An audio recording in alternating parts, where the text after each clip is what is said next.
I got a cheat ability in a different world, and become extraordinary even in the real world. Volume 7. Prologue. The world's negative energy is swirling. The ground is withering, and it is impossible for living things to survive in the farthest reaches of the world's disposal ground. A while after Yuuya's existence became known to the evil with the form of a young man summoned the group again. It's unusual for us to be summoned this often. A nervous-looking evil, who had arrived a step ahead of the others, muttered quietly. But will the others come? They didn't even respond to the previous call. You don't need to worry about them, it's all good. Exclamation mark. When he heard a new voice, the nervous-looking evil turned around and saw the young-looking evil there. However, the nervous-looking evil noticed that there was something a little strange about him. It was similar to the change that occurred immediately after the death of the recently deceased evil with the form of a boy Quoro. What does this mean? You seem to have gotten much stronger in a little while I haven't seen you. The nervous-looking evil was overwhelmed by the presence of the young-looking evil. It's to the extent that the quality of the power emitting from the young man seemed to have improved over the years. So, the nervous-looking evil came up with a thought. Could it be that you killed the others? There had been several gatherings of the evil at this world's disposal ground, but the only ones who gathered previously were the young man evil, the nervous-looking evil, and the now-deceased Quoro. However, there was no way that the three of them were the only evil that existed in the world as a manifestation of the negative energy. There were evil all over the world, and each of them spent their time as they pleased. This was why nervous-looking evil thought those evils had been killed without his knowledge. But, yeah, those guys, I killed them all. What? The young man's words, which he had not expected, rendered the nervous-looking evil speechless. Why you killed them, you said? What are you thinking about? Quoro had been eliminated, and our strength is now reduced. And yet, I've realized something. What? No matter how we attack them individually as we are now, we will only lose like Quoro. That's why we need absolute power, not as a group, but as individuals. The young man's evil did not seem to be particularly concerned about the nervous-looking evil reaction and told him plainly. And now that Quoro is dead, his power has been passed to me. But that's not enough. The person who killed Quoro is an existence that we never expected. That's why it will take an overwhelming power to kill him and lay waste to the humans, including the holy. Rather than gathering together like the weak, it would be better to have a single, overwhelmingly powerful person to overrun them. So I thought to myself, I'm going to be that one person, and I'm going to destroy everything. No way? Yeah, you've guessed it. I killed all the others, and they became part of me. You're the only one left. Coup. The nervous-looking evil instantly distanced himself from the young-looking evil. He gathered up the black mist, transformed it into a huge spear, and unleashed it directly at the young man. Facing the massive black spear approaching with terrifying speed and power, the young man evil did not even show any pretense of avoiding it. At the moment the spear touched him, the spear reverted into a black mist and dispersed. Ridiculous. The quality of my evil power is far superior to yours. Your attack would not leave a single scratch.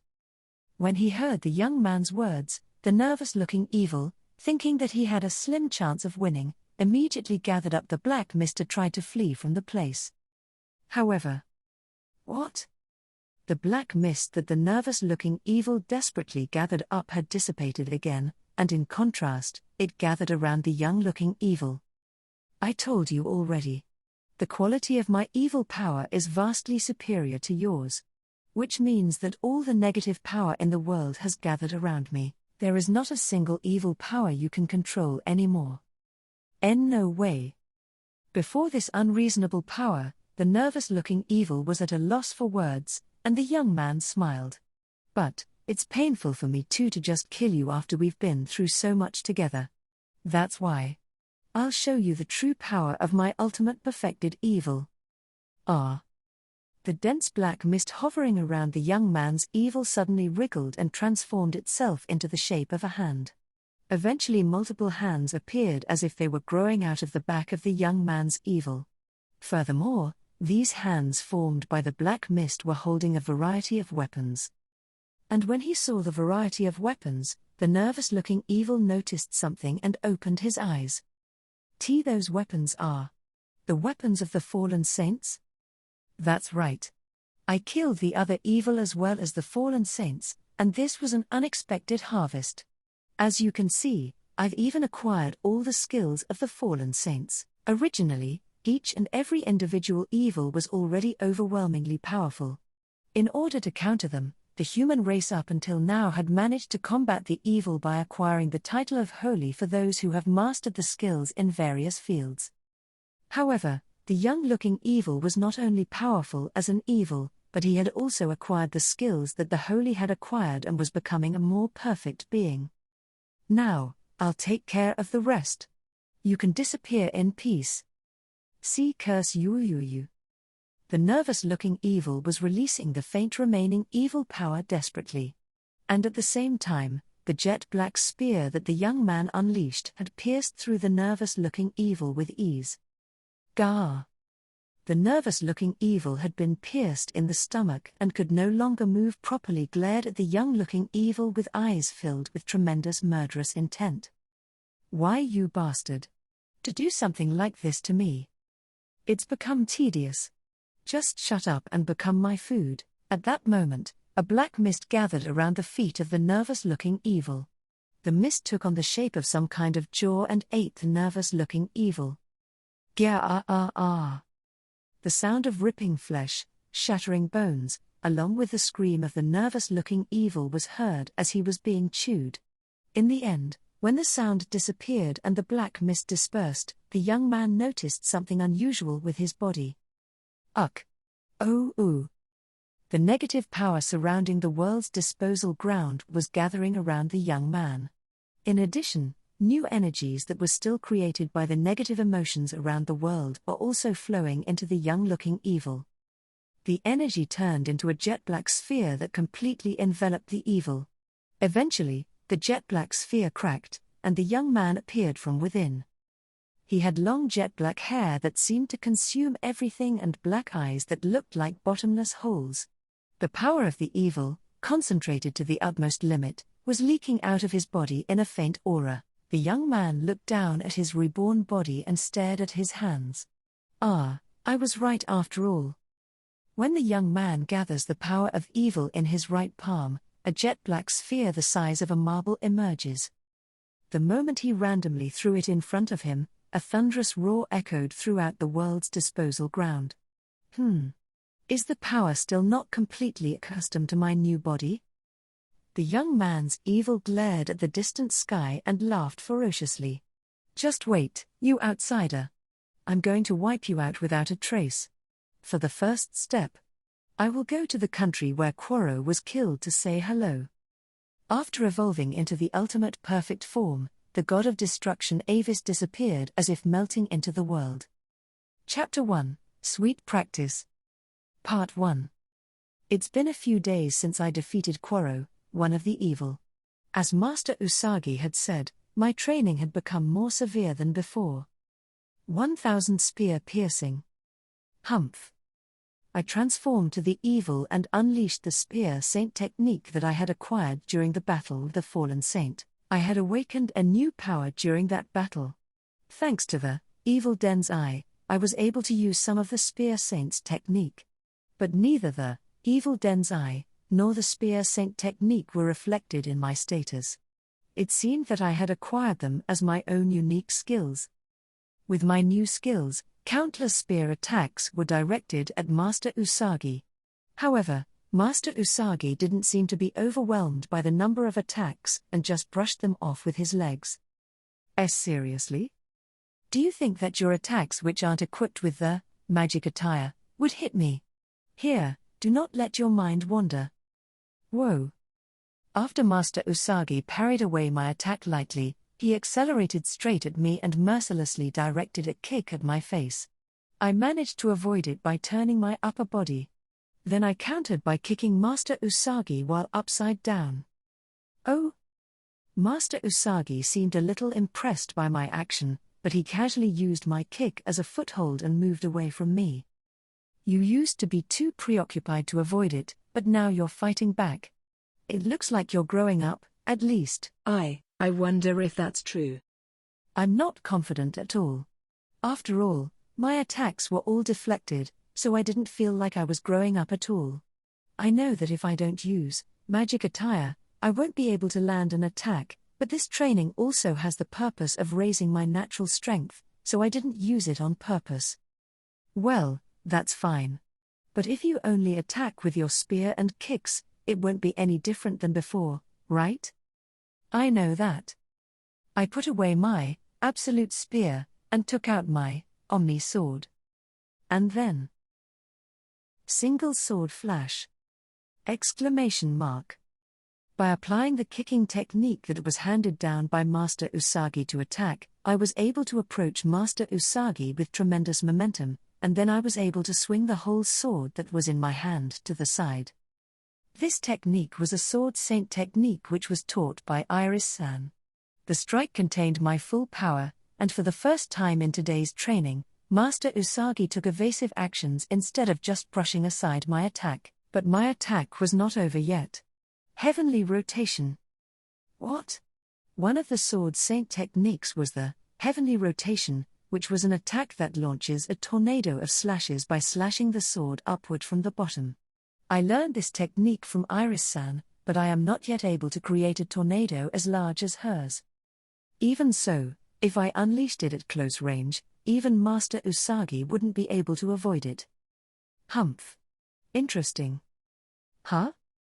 However, facing my new technique, Master Usagi smiled ferociously, which was completely uncharacteristic of a rabbit, and he dispelled the oncoming tornado of slashes with his foot. Unfortunately, you're not quite there yet. I guess? Master Usagi thought my attack was over, but my focus was on my next attack. This was one of the most powerful techniques that Iris-san taught me. It is Heavenly Saint Slash. While Master Usagi dealt with the tornado of slashes I've unleashed, I adjusted my stance and took a big step forward as I did with the single sword flash. The preliminary movement of the attack was so large that if I were to unleash it normally, Master Usagi would have easily avoided it. But right now, Master Usagi was in the middle of dealing with another of my techniques. There was no way he could prevent it. As I stepped forward with all my might, I poured my magic power into the Omni sword, causing it to glow pale blue, and it transformed into a giant light sword. The light sword was swung down with great force at Master Usagi. Kuahahahaha. That's good, that's good. Breaking flash kick. However, Master Usagi, who had managed to deal with the tornado of slashes that I had unleashed, pulled his foot back to the extreme and then released it in one fell swoop to unleash a kick. The power of the kick was so great that it pierced the slash of extreme magical power that I had unleashed. It was as if he had focused all his strength to break through at a single point, and his technique easily surpassed the results of my training. I'm not a true holy, so I used the magic power I inherited from Sage-san as a substitute. However, the power was close to that of the actual Heavenly Saint Slash, and even my full power version of the Heavenly Saint Slash still could not reach Master Usagi in the end. Am I really growing up? A weak voice unintentionally leaked out of my mouth, but please forgive me. As I was sighing heavily, Master Usagi broke through my Heavenly Saint Slash. He kept his distance and released his fighting stance. Do you want to leave it at that for today? Even so, being able to easily absorb not only my technique but also the Sword Saint technique makes me more and more curious about what you are. Ahahaha. It looks like it's over. A female voice called out to me after I finished my training with Master Usagi. When I turned my gaze towards the voice, I saw Iris-san standing there with a towel in her hand. Yes, here's the towel. Sorry, thank you. And here's your water. So, are you hurt or something? Are you okay? I'm fine. Are you sure? You're not lying, are you? If there's anything that's bothering you, don't hesitate to tell your Oni-san, okay? Iris-san was taking such good care of me that I'm afraid I'm going to shrink, but since Master Usagi has never cared for me like this before in my training, I'm somewhat confused. However, I was grateful that she was concerned about me, so I thanked her honestly.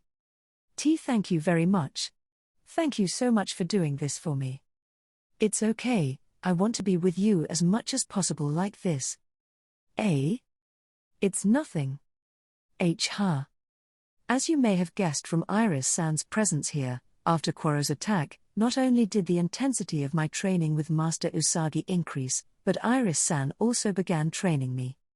As a result, I was able to use the Sword Saint techniques, like the single sword flash, that I just unleashed on Master Usagi. The control was still not as good as it should be, and it was not as powerful nor fast as Iris-san's, so I need to continue training well. However, just like the Spear Saint technique, the Sword Saint techniques were not reflected in my status for some reason. When I let out a sigh again, Iris-san looked around. Even so, I never thought that Yuuya-kun is living in the Great Devil's Nest. And this house seems to be protected by magic that even I don't understand. No wonder that Usagi is learning magic from Yuuya-kun. I wonder if I should learn it too? Yes, Iris-san had come to my house in the Great Devil's Nest, just like Master Usagi, to train me. That's just. I'm not that good enough to teach you. You say this is not good enough? No matter how I look at it, I think you're a better magician than the Magic Saint. I agree with you. The self-enhancement provided by the magic attire is also powerful. You're still a little lacking when it comes to combat techniques, Yuuya, but when it comes to magic, there's a lot to learn from you. Both Master Usagi and Iris-san gave me such praise, but this was all just something that I inherited from Sage-san, or rather, something that was simply given to me. It's not that I'm amazing, but it's Sage-san that was too amazing. The only thing I can do was to become a person worthy of the power I inherited from Sage-san, even if only a little. I have to work hard. As I was thinking about this, Yuti came over from the house. Suggestion. Yuuya, it's time for dinner. Oh, it's already that time, huh? Affirmative. Both Uma-san and I are looking forward to it. Yes. I couldn't help but let out a wry smile at Yuti's honest words. Well, Uma-san could not go out of the house on Earth, so I understood that the only thing he could enjoy was eating. The training with Master Usagi and Iris-san was so intense that I lost track of time, but it was already time to eat. Then Iris-san stared at Yuti and muttered in some dissatisfaction. I still don't agree with it. Why are you living with a woman other than me? What? Iris-san shouted as if she was crying tears of blood. You're living under the same roof with a beautiful young girl. I don't see how I can win. I mean, no matter what, it's just so shameful. Problem, I have nowhere else to go. Yuuya invited me to live with him. That's why I'm here. He invited you? Iris-san shouted, her face growing redder and redder. Well, if I left Yuti alone, she would have continued to live in the wild forever. I wonder if young people these days are too liberal? Or am I just too far behind? Iris-san? Iris-san was cool and sharp when she was training, but sometimes she said strange things and acted weird. It could be said that this was the reason behind the familiarity. More importantly, I heard that you're the disciple of Bow Saint? Affirmative. I'm Yuti, the disciple of the Bow Saint. Yes, Yuti-chan. I want to ask you one question. Why are you asking Yuuya to prepare the food for you? If you're the Bow Saint's apprentice, I'm sure she's taught you well, including household chores, but… Negative. The only thing I learned from my master was the Bow Saint techniques. My master did everything else. No. Her caring nature may have backfired. Rather than being overprotective, I think it is beyond that. Iris-san was taken aback by Yuti's words. No, I was surprised too. She said she couldn't even take off her clothes by herself. It's not a problem now, though. Kaori taught her a lot of things about that, so she was really helpful. Then Iris-san, who had been looking dumbfounded, seemed to notice something, and her face brightened. Sigh. That's right, if I show off my household skills here, I'll have a chance? Yuuya-kun. Why yes. Oni-san will be the one cooking for you today. Eh? I opened my eyes at the unexpected words. Since this is a great opportunity, Yuuya-kun. I think I'll cook for you today to deepen our friendship. How about it? No, I mean. I appreciate the thought of deepening our friendship, but if that's the case, I'd rather be the one to cook. It's okay. Please leave this to Oni-san. I've been doing bridal training for a while now, so I'm pretty good at housework. Though I've never had anyone to show it off to. In the end, Iris-san muttered something quietly and gave a distant look. Is that okay? Of course. I'd rather you leave it to me. If you say so, then. Please. Expectations. Let's see what the Sword Saint can do. Why is Yuti looking so high and mighty about this? Yuti, you couldn't do housework. I wanted to say that again, but I held back. Then, Master Usagi, who was watching our exchange, turned his back on us. Humph. The training for today is over. Do what you want with the rest. Master Usagi, aren't you going to eat with us? It's okay. It's more troublesome to get caught up in the fight between those two women. A fight? When I turned my gaze to Iris-san and Yuti, I couldn't help but notice that although they were quietly looking at each other, there seemed to be sparks flying between their gazes. What is it? Well, you'll just have to do your best. After saying that much, Master Usagi walked out of the barrier of Sage-san's house, jumped up into the air from there, and flew away somewhere using the air as a foothold. As I looked over at Master Usagi, who had left after saying something disturbingly, Iris-san also turned her gaze in the same direction. Usagi is the same as ever. Now then, I'd like to cook quickly. May I borrow your kitchen? Come this way, please. In this manner, I entered Sage-san's house together with Iris-san and Yuti. Part 2. It's not often that I invite someone to Sage-san's house, so it was somewhat refreshing to see Iris-san in Sage-san's house. Until recently, Lexia-san used to come over for whatever reason, but lately, her visits had been decreasing. Well, it's strange for a princess to visit such a dangerous place so often, isn't it? But Master Usagi, who I trained with every day, had actually never entered Sage-san's house. He's always just training with me in the garden. By the way, once there was a time when Lexia-san tried to cook in Sage-san's kitchen. No, that can't be considered cooking. The only thing I remembered was that it was very dangerous. I was shuddering as I remembered that moment, and Iris-san was looking around the kitchen. It's so well maintained. As Yuti-chan said, you are usually the one who does the cooking, aren't you? Yes, well. Woof. Fugo. Hey, it's time to eat. Hurry up.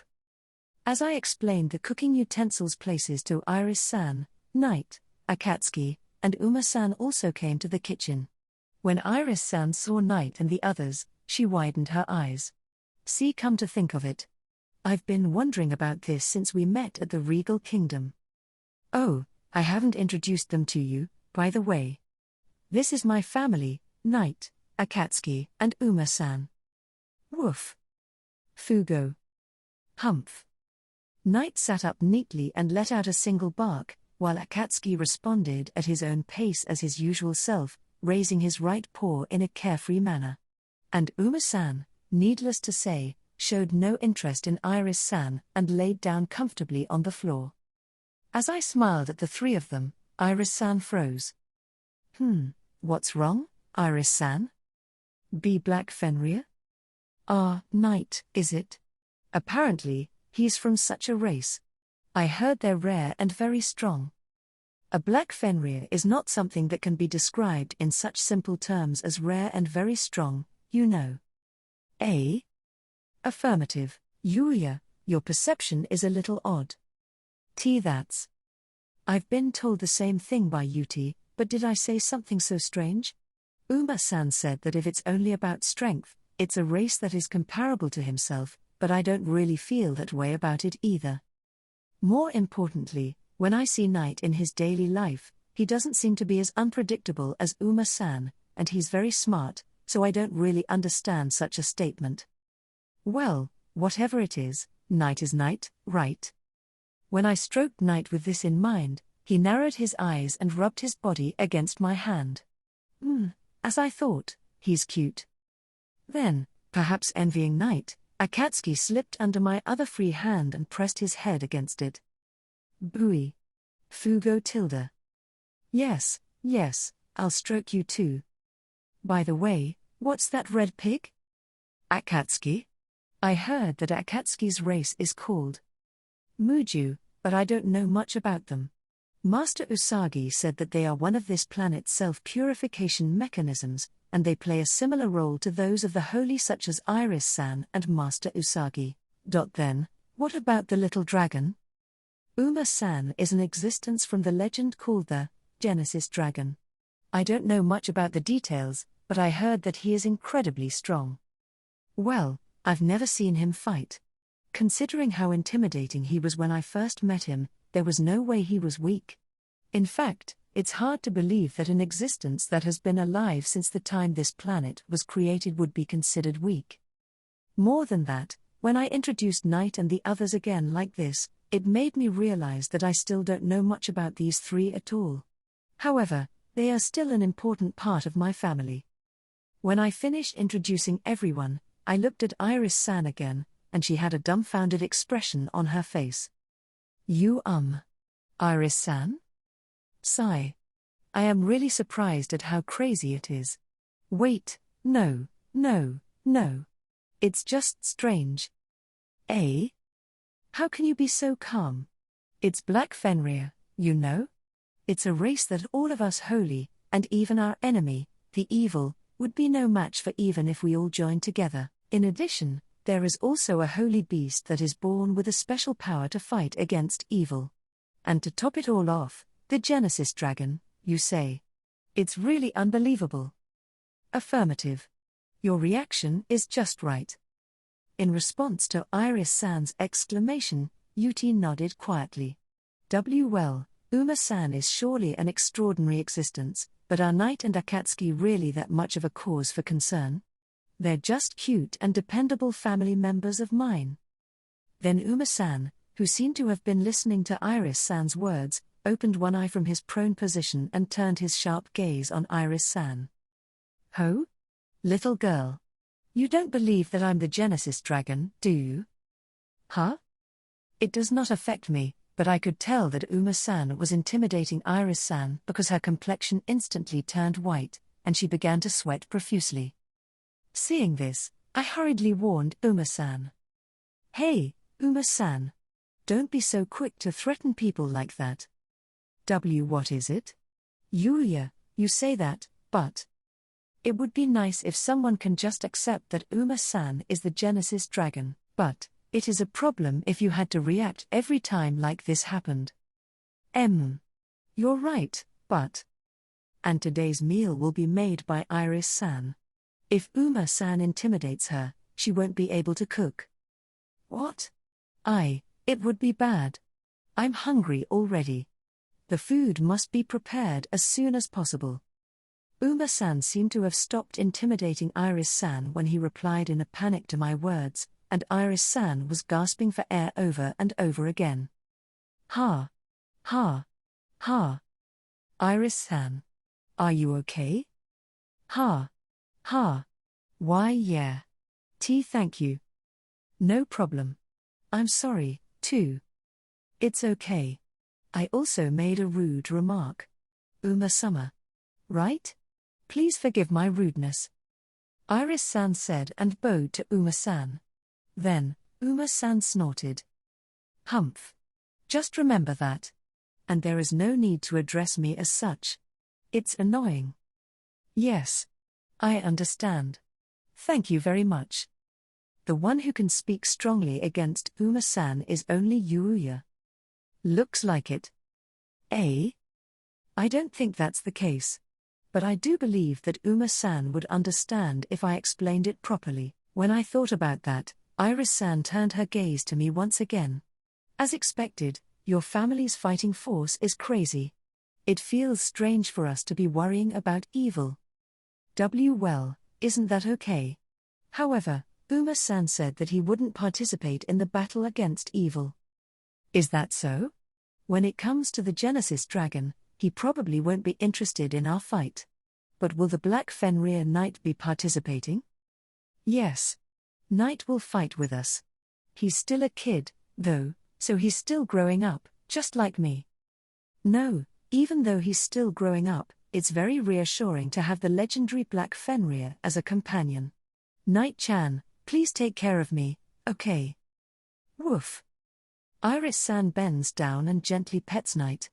In response to Iris-san, Knight barked cheerfully. It's as if he was saying, leave it to me. Buoy, buoy, buoy tilde. Oh, you're going to help too, right, Akatsuki-chan? Buoy. When Akatsuki, annoyed by the fact that Iris-san petted only Knight, squealed as if to assert himself, Iris-san stroked Akatsuki as well. Then Iris-san, who had petted both of them for a while, stood up and said with a cheerful expression, now, let's make some food to eat. Can I use the ingredients from this house? Yes, please.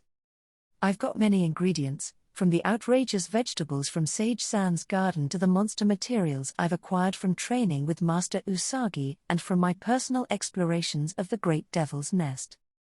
When Iris-san got the ingredients, she started cooking, and I decided to watch Iris-san cook for a while. No, it's not that I don't trust her, but there are precedents, like Lexia-san. A knife flew into the air at that time, after all. When I thought about that, Iris-san picked up one of the ingredients I had prepared, the Godspeed potato, and threw it lightly into the air. And then... Ki-in. Whoa. The potatoes that were thrown into the air were instantly chopped up and fell slowly onto the cutting board. No way, did she use the Sword Saint technique for cooking? Is that okay? That technique is a power to defeat evil, right? 1,000 swords. Not shredded. After that, Iris-san took out a cabbage, which, similarly to the potato, she threw into the air and sliced it into strips in an instant. I don't know if it's a good idea to use the holy technique for mere slicing. Spiral rotation / unparalleled war dance. Twilight / peeling, chopping, and slicing thinly. Such casual knife work were all done with the Sword Saint techniques. And at the same time, with the effect of my evil Denzai, I also mastered each of those techniques. However, I couldn't exactly be happy about it. After all, it was not something that I acquired through training, it was something acquired just by watching a part of the cooking process. As I rolled my eyes at the unexpected cooking method, Kuro, who was inside me, woke up with a yawn. Phew. Did you finish your training? Ah? Why is the Sword Saint cooking in this house? No. After the training was over, Yuti told me it was time to eat. Then, in order to deepen the friendship, Iris-san decided to cook for us. Huh? That Sword Saint is going to cook for you. Kuro seemed to be somewhat impressed, and he turned his attention to Iris-san's cooking as well as mine. Hey, Yuuya. Did my eyes go crazy? That Sword Saint is using holy technique for cooking? It's not a mistake, she's really using it. The technique of the strongest of the holy, the Sword Saint, is used for cooking. And from the perspective of the evil, this is a complicated feeling. I guess so. Kuro was now a part of my life, but originally he was a part of the evil's power. The fact that the techniques of the Sword Saint were used in cooking must be an indescribable feeling. While Kuro and I were talking about this, Iris-san's cooking proceeded, throwing ingredients one after another and chopping them up in an instant. But she wasn't just cutting them up randomly. Each of the ingredients was cut to a specific size. This is the way it is prepared. And all the ingredients have a certain extraordinary vibe, and the seasonings are only of the highest quality. How can this be? Iris-san was astonished when she saw the seasonings in the kitchen. Well, as for the seasonings, they're all from Earth. I've moved them to glass jars from this world so that people won't know they're from Earth though. After the ingredients were prepared, she started cooking using the frying pan in the kitchen, and the food was finally ready. Iris-san's cooking skills were nothing to worry about. Although I was surprised that she used the sword saint technique at first, I could tell that she was used to cooking regularly. It's done. Let's see how good it is. Affirmative. Let's see what she can do. I couldn't understand why Uma-san and Yuti were acting so high. While amazed at their behavior, I helped Iris-san carry the food to the table. Let me help you. Thank you TT. This feels just like a newlywed couple. It's nothing. Come on, let's eat quickly. While tilting my head against the suddenly excited Iris-san, each of us took a seat. Well then. Itadakimasu. I immediately took a bite of Iris-san's food and was surprised by its taste. It's so delicious. Ah, really? It's the first time I've served it to someone. But I'm glad it turned out well. It seemed that we were the first ones to try Iris-san's home cooking. As Iris-san's cheeks reddened slightly at my words, Uma-san, who had looked up to me just now, gobbled up the food. Uma-san also seems to find Iris-san's cooking suitable for his taste. Well, it's not bad. Why couldn't he just honestly say it's delicious there? No matter how I looked at it, it looked as if he enjoyed Iris-san's cooking. Then Yuti, who was also acting high and mighty, distorted her face in frustration and took a bite of the food. Defeat. The Sword Saint's food is delicious. No, what were you competing in? I couldn't help but smile bitterly at Uma-san and Yuti's words and actions. By the way, Knight and Akatsuki did not particularly complain from the beginning, and they ate Iris-san's food with relish. These two were so cute and honest. Iris-san, who was looking at us with some happiness, suddenly opened her mouth. That's right.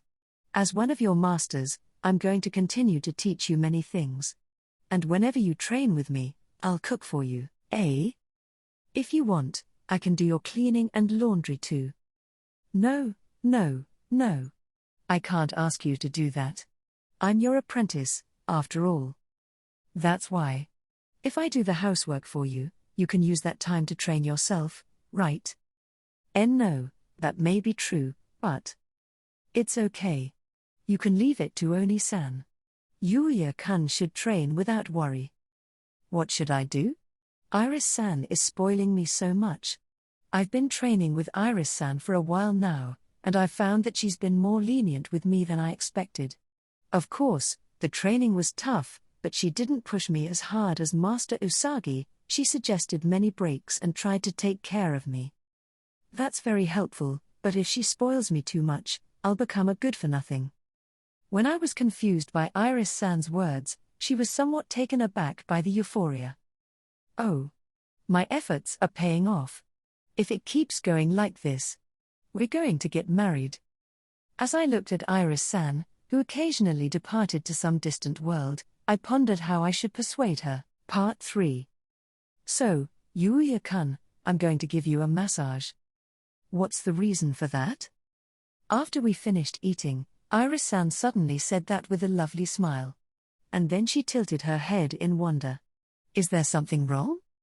How did you come up with that idea? Ara, it's quite simple. I'm your master, and taking care of my apprentice's body is one of the most important things a master can do. That's why I'm going to help you relax your tired body. Huh? But Master Usagi has never done that for me before. Well, it can't be helped. It's Usagi, after all. But I'm not Usagi. Therefore, Please leave it to me. I was pushed over the edge and ended up accepting a massage from Iris-san. However. What are you doing? Take off your clothes first. Take off my clothes? Why? Of course, because I'm going to use this. What Iris-san showed me was a thick orange liquid in a clear bottle. What's that? It's an oil that I have formulated myself. It can be used to heal your muscles effectively. By infusing my holy power into it, your body will be healed even more effectively. So come on, take it off. Yuck. Why yes. Fortunately, I had a swimsuit thanks to my trip to the beach with Kaori and the others some time ago, so I changed into that swimsuit. And Iris-san, who had finished her preparations, looked back at me. Now, we are. Die. Huh? Iris-san? For some reason, Iris-san froze at the sight of me. Then, gradually, her face turned red, and she turned away from me with great force. Wait. After thinking about it, it's the first time that I will touch a naked man. What should I do? Iris-san? Huh? I'm sorry. Well then. Can you lie down there? I was asked to lie face down on the bed. Then, oil dripped on my back. It's a little cold. I was surprised at the oil's coldness for a moment, but then Iris-san's hand joined in.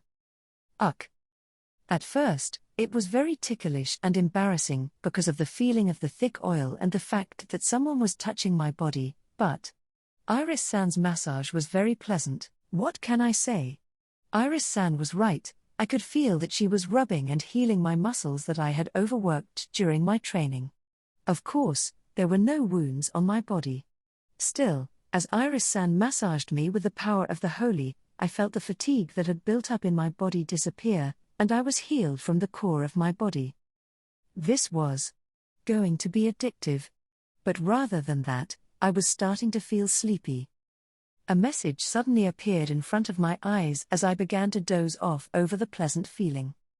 You have acquired the skill, Holy Soul. Holy Soul? Why did I suddenly acquire this skill, and what are its effects? Although I would usually check right away, I was too sleepy to do so right now. At first, I tried to fight the drowsiness, but in the end, I succumbed and fell asleep without checking the new skill I had acquired. When the massage caused Yuuya to fall asleep, Iris's mind was in serious trouble. Wait. I'm now touching the skin of a man. While desperately trying to calm her inner turmoil, Iris continued her massage. The only person who had ever given this massage to Iris was her master, the previous generation of Sword Saint. This was the first time she had given a massage to a man, and she was confused. She had never been in any relationship with the opposite sex before. The only man she was close to was her father, so she had never had the opportunity to get this close to a man, much less touch their skin. But Iris wasn't the only one getting flustered. Arg. Stop it. Hey, Yuuya. Wake up. Wake up and stop this woman. While Iris continued her massage, Kuro, who was inside Yuuya, was screaming. This was because the massage that Iris was giving used the Holy's power, and by pouring it into Yuuya's body, combined with the effects of the oil, it was healing Yuuya's body. That's why this massage was nothing but torture for the evil Kuro, who was originally an enemy of the Holy. Hey, Sword Saint. Stop that hand right now. If it continues, I will be gone. Woe. As expected. Men are very strong. No, my eyes are completely turned off. Kuro's cry did not reach Iris. Instead, Kuro's voice can only reach Yuuya, so it could be said that it was a futile resistance. More than that, Yuuya-kun, he's sleeping. Right? It's really a beautiful face when I look at him like this. Iris, who was able to look at Yuuya's face more closely than usual, was naturally drawn to his face. When I think about it, this boy saved me from Kuro's attack. I never thought of having a man save me before. Iris blushed again as she remembered how Yuuya had held her and saved her when Quoro attacked. Even though Iris didn't seem to be concentrating on the massage, her hands were precisely taking care of Yuuya's body without the slightest hesitation. Damn it. This woman doesn't look like she's concentrating at all, but she's pouring the power of the holy into Yuuya's body. She shouldn't use her skill as sword saint here. Kuro's cry was plausible. If Usagi had seen this scene or had witnessed Iris's cooking, he would have been just as appalled as Kuro. Iris used her power as the sword saint for her daily life. However, as a result, Iris was able to effectively use her power as the sword saint in any situation, which was probably why she was called the strongest among the holy. In the meantime, Yuuya's lips suddenly entered Iris's field of vision. Hey! Sword Saint. What the hell are you thinking? Your eyes are getting scarier. Huh? Why you can't do that, Iris? Yuuya-kun is much younger than you. To do that to such a boy. Moreover, he is unconscious. Iris contemplated this, but her gaze remained fixed on Yuuya's lips. And she naturally swallowed her saliva. This woman, could it be? She wants to kiss Yuuya. Just a little. I think it's okay if only a little. Kuro finally came to understand what Iris was trying to do to Yuuya. Aside from the panicked Kuro, Iris gradually brought her face closer to Yuuya while her face turned red. Hey. Yuuya. Wake up quickly. If not, you will be kissed by this woman. Kuro repeatedly called out to Yuuya, but Yuuya still would not wake up, and then... Question mark. Just before Iris's lips touched Yuuya's lips, Yuuya finally woke up. Iris, who instantly sensed his presence, fully displayed her physical abilities as the sword saint and distanced herself from Yuuya's face with unstoppable speed. Yuuya, who had no idea what was happening, rubbed his eyes sleepily. I'm sorry. I must have fallen asleep because it felt so good.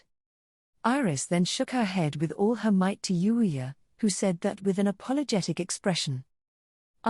It's okay. It's not a problem.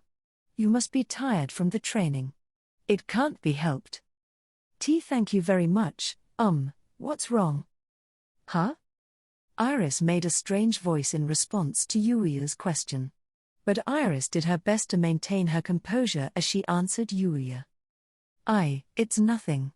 Yes, nothing. Is that so?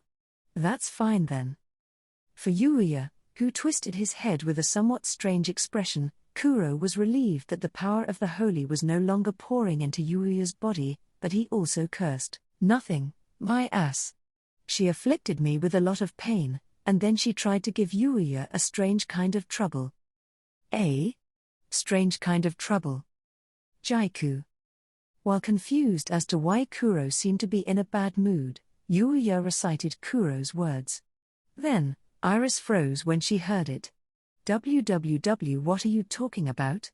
I just wanted to make sure that Yuuya-kun's body was in good shape. There's nothing else. Yes, nothing. Yuuya felt a little uncomfortable with Iris's behavior but realized that the treatment was over and stretched out. That was amazing. My body feels so much lighter now. Really? That's good to hear. Yes. Thank you so much.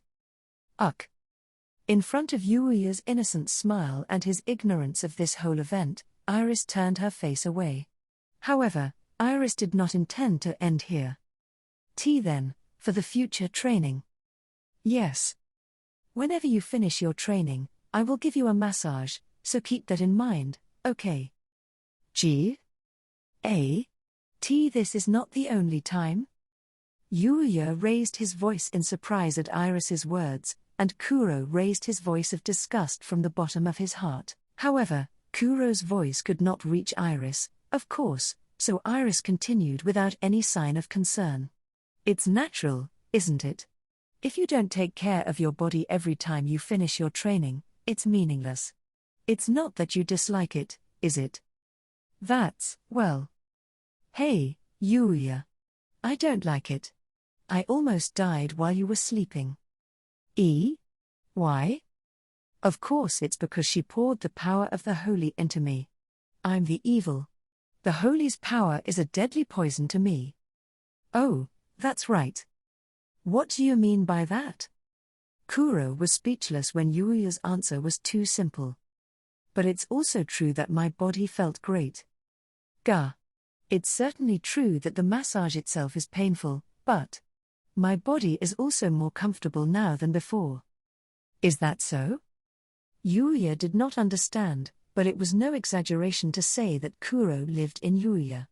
The condition of Yuuya's body was directly related to Kuro's comfort.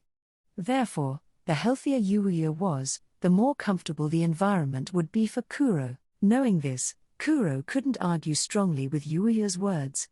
Thinking that by enduring the pain for a short time, he would be able to be more comfortable in Yuuya's body, Kuro did not say anything more.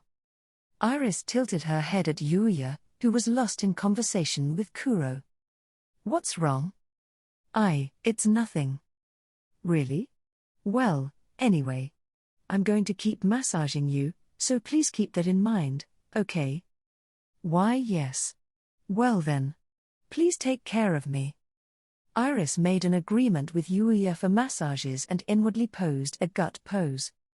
She had the opportunity to touch Yuuya's body legally. This was the result of Iris's persistence, as she had been unlucky with the opposite sex until this age and had missed out on marriage. Thus, the strict and lenient training life of Yuuya continues. Chapter 2, Summer Festival. Part 1. In a certain high-class restaurant. It's a well-known restaurant that celebrities, presidents of various companies, and politicians visit, and it's not a place that ordinary people can often get into. In such a place, Miu was eating somewhat uncomfortably. Miu, you know what we're going to talk about today, don't you? Yes. A middle-aged man with a well-developed face that resembled Miu's in some way, was eating across from the model with a stern expression on his face. The man in front of her was Miu's father and the reason for Miu's tension. Then, it will be quick. A marriage proposal has been arranged for you. The other party is a young man who runs several entertainment facilities overseas, including a large casino. Recently, he's been trying to start a new business with the money he's gained from running the casinos. After hearing his story in detail, I feel that he has a very promising future. He will be a good fit for our family. It might be suitable for you, but it's not for our family. Although Miu felt this way about her father's words, she did not say it out loud. Miu's father was the president of one of Japan's largest companies, and Miu was actually the president's daughter. However, instead of following her father's ideas and joining his company, Miu jumped into the entertainment industry and became a very famous model. Therefore, I'm sorry. I'm still working as a model. Don't tell me you're turning this down for some silly show business. Ugh. Being pierced by her father's sharp gaze, Miu tensed up. In fact, she wanted to make him apologize for calling her modeling job a waste of time right now.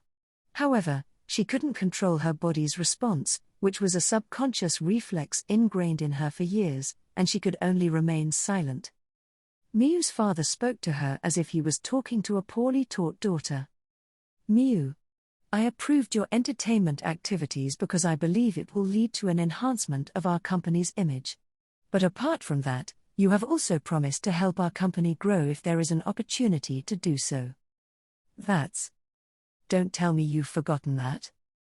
Miu, who was once again being looked at sharply, held her tongue again. Well, this is for your own good, too.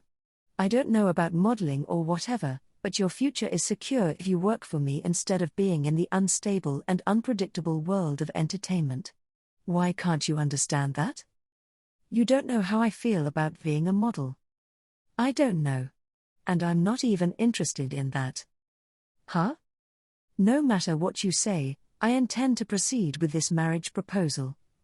Miu turned her face down in frustration at her father's words. Her father let out a sigh of exasperation at the sight of her. Good grief. What's wrong with you?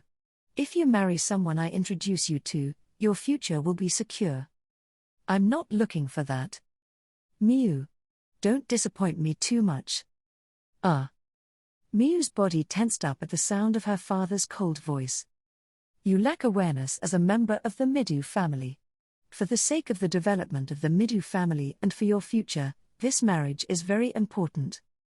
Even so, Miyu said this in a faint voice as if she was squeezing it out, but then she thought of a strange idea. Well then. If I can bring a man who can make father feel more at ease, then you will cancel the marriage proposal, won't you? You? Why yes. Miyu stared at her father with a serious expression. But her father's expression was cold as if he knew that it was impossible.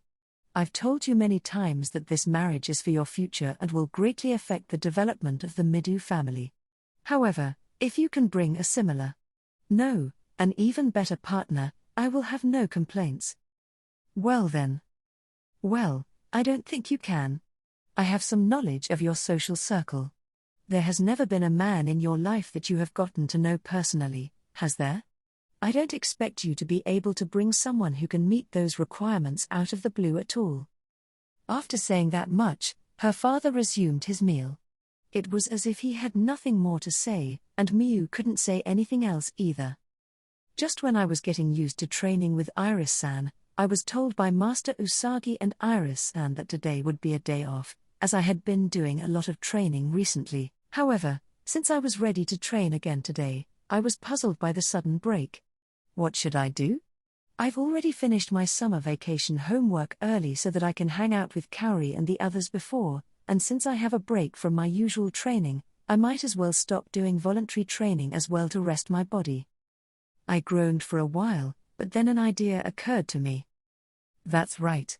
Now that I have a day off, let's go for a walk on Earth after a long while. Woof. Fugo tilde. Knight and Akatsuki squealed cheerfully at my words. Then, Uma-san, who was lying down in the room, opened one eye. Are you going out?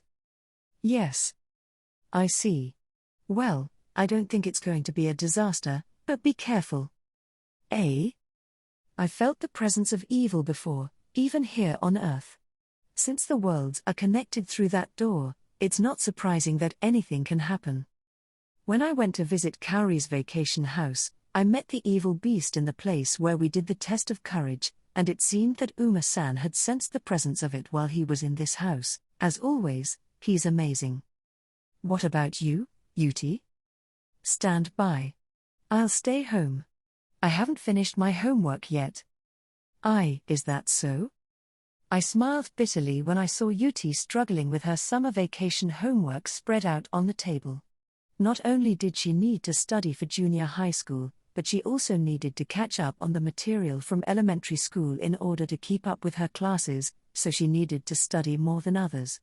It was a lot of work, but I'm always willing to help if she encountered any problems or didn't understand something in her studies. We went out for a walk, leaving Yuti and Uma-san to take care of things. It's been a while since we took a walk like this. Woof. Fugo. While Knight wore a collar and a leash, Akatsuki didn't have anything on him. The reason was that Akatsuki didn't like it. Akatsuki was often at his own pace and did not do anything dangerous, and he listened to me, so I've left him as is for now. As I was walking leisurely along the walking course, I noticed a bulletin board in the town. There was an advertisement for a summer festival to be held tomorrow night. A summer festival? I talked about going with everyone when we came back from Kaori's vacation house. But what should I do? Unfortunately, I don't have a smartphone, so I don't have a way to get in touch with everyone. I guess I should just go ahead and buy some new appliances and stuff for the house. Wasn't it impossible to sign up for a smartphone without parental consent? If that's the case, I would like to avoid getting one. Even though it was my day off, I felt depressed because I remembered something I didn't like. Woof. What's wrong? I noticed that Knight was staring in a certain direction. When I turned my gaze in the same direction, I saw Miyu-san sitting on the riverside of our walking course, staring at the river in a gloomy mood. She looks like she's lost in thought. Did something happen to her? Fortunately, there weren't many people around, and no one seemed to have noticed her, so I called out to her, "Miyu-san?" Oh, Yuuya-san. When Miyu-san recognized me, she raised her voice in surprise. "It's been a while, hasn't it?" "Yes. I'm sorry that the president of my office forced you to do that before." No. Please don't worry about it. I think it was a good advertisement for our school." Yes, the president of the agency which Miyu-san belonged to had asked me to cover the ball game of the Uzai Academy the other day. "What's wrong? You looked like you had something on your mind." "Oh, haha. I'm sorry, I showed my embarrassing side." "Oh no. Is something wrong?" "No, it's nothing serious." Miyu-san was on the verge of saying something, but she shook her head once and looked at the river again. "Yes, that's right. As Yuuya-san said, I was in trouble." "Oh, it's late now, but you don't have to talk about it if you don't want to." "Foo. Certainly, it's a little late. But it's okay. Would you mind listening for a moment?" "Why, yes." As I slowly sat down next to Miyu-san, she stared at the river and began to talk in whispers. "To tell you the truth, I think I might not be able to continue working as a model." My eyes widened at her unexpected words. After all, Miyu-san was an extremely popular model. She's been on the cover of many magazines, and there's not a day that went by that I don't see her in some advertisements on the street. If I might add, I didn't think the president of the agency to which Miyu-san belongs would let her go so easily. Was there some kind of trouble with her work? As if to answer my question, Miyu-san continued. "Of course, it's not that I want to do this.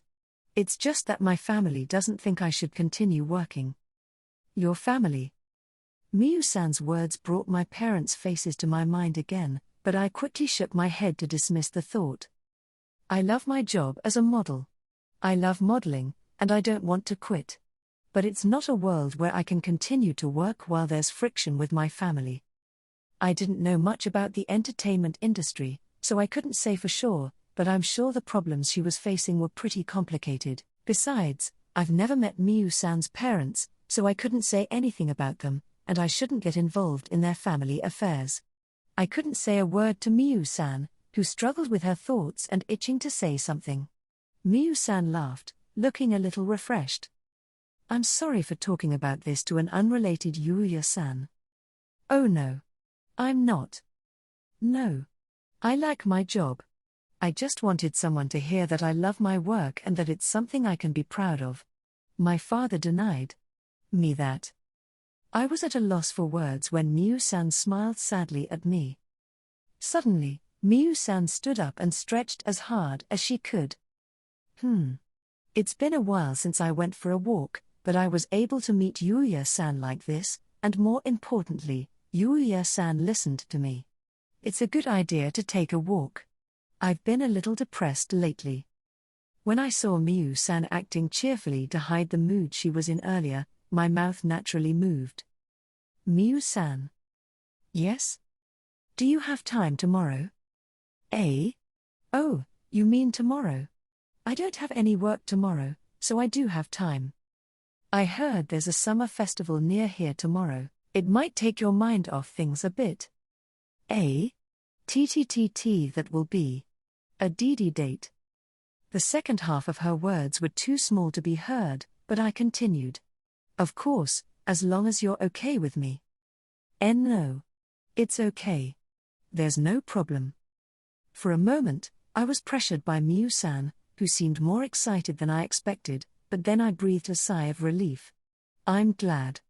Then let's meet here tomorrow at 6 p.m. "Why, yes." That's how I ended up going with Miyu-san to the summer festival tomorrow. Part 2. No, isn't that too careless of me? The next day, I started my preparations early so that I wouldn't be late for my appointment with Miyu-san, but once again, I felt that I had been too careless in inviting her. The festival we were going to was not as large as the one held in the city. However, it was still a big one, and I didn't need to think about what would happen if Miyu-san, a very famous person, showed up at such a place. The biggest problem of all was that I was too mismatched to her. In fact, I'm so out of proportion that it's almost laughable. Is everything okay? Me. You are. I'm suddenly getting anxious. Woof. As I held my head in my hands, Night barked in concern and put one foot on my leg to comfort me. Thank you, Night. But I wanted to make Miyu-san feel better, even if just a little. When I thought of that, my mouth was moving naturally. However, when I thought about it more calmly, I realized that even if I wanted to cheer her up, it would be a bit too far-fetched to believe that going to a festival with me might cheer her up. I don't know why I didn't realize that at the time. Well, it's time to go. As I was thinking about this and that, the appointed time was fast approaching, and I hurriedly left the house. Night and Akatsuki were staying at home today. Of course, Uma-san and Yuti, who hadn't finished her homework yet, said she would concentrate on that. Homework was important, but I think it's okay to go out with friends. Since it was a summer festival, most people on the street were wearing yukata, but I was dressed in a normal outfit. As you probably expected, I didn't own any yukata or anything like that, so it couldn't be helped, but I had chosen to wear clothes that were as decent as possible so that I won't embarrass Miyu-san when I walk next to her. As I approached the appointed place, the streets became more and more crowded. And I felt that the people around me were a little buzzed. Yes, Miyu-san was standing quietly at the appointed spot. She was dressed in a yukata. I was stunned, but Miyu-san noticed my appearance and smiled. "Ah, Yuuya-san." Yes. When I replied, my body tensed up. Miyu-san walked towards me with a curious expression on her face. What's wrong? No. That. I didn't expect to see you in a yukata. Oh. Is it? Weird. No, of course not. It looks perfect on you. Ah, really? It's just that. You're a little close. I'm sorry. Miyu-san asked if her yukata was weird, so I got closer than I should have. It's really a bit of carelessness. It's not that I don't like it. It's just that I was a little embarrassed. When I was working as a model, I was able to stay in close contact without much difficulty, but now that Miyu-san's cheeks were dyed red, I felt awkward. It's embarrassing. As we were both feeling awkward, I noticed that the buzz around us was getting louder. Hey, that's... yeah? That's Miyu-chan, the model. Right? She's wearing a yukata, so I knew she was waiting for someone in private, not at work, but... she's got a hell of a good-looking guy there. It's not like Miyu-chan being an idol matters, nor does she belong to an agency that prohibits romance, right? Then, it's okay, isn't it? Even if I understand it in my head, I can't keep up with my emotions. It's just that they are so innocent. They haven't even touched hands with each other yet, have they? Are they junior high schoolers? I don't know, we're standing out more than I expected. Miyu-san. Let's move from here for now. All right. We quickly made our way to the festival site, feeling slightly awkward. Wow. It's amazing. When we arrived at the festival site, Miyu-san's eyes lit up. The festival site had many food stalls along the river, and the fireworks were scheduled to start around 7 p.m. Then suddenly, Miyu-san smiled a little sadly. Before I started working as a model, I never had the chance to come to a festival like this. So it's kind of strange to be able to enjoy a festival like this. This is actually the first time I've been to a festival, too. Really? If it's Yuuya-san, I thought you would have come with your girlfriend. No, I never had a girlfriend. Miyu-san's words made me smile bitterly. I don't have a girlfriend. It's too impossible for me to have a girlfriend. And I didn't remember ever coming to a festival with my parents. Grandpa traveled all over the world, and now that I think about it, I'd never participated in a normal event with him like this. There's nothing I can do about it now, but I wish I could have gone out with my grandpa more when he was still alive. When I was a little bit sad, Miyu-san turned her head down as if she was thinking about something. I see. Yuuya-san, you don't have a girlfriend, huh? Eh? Oh, no. It's nothing. If Miyu-san says so, then it must be nothing. When we were both excited about our first festival, we noticed that the surroundings were buzzing again. Hey, that's... No way, it's Miyu-chan. More importantly, that guy with her is the male model who was being talked about before. Isn't he? Are we attracting attention again? Right. Well, let's not worry about it and just enjoy ourselves, shall we? Yes.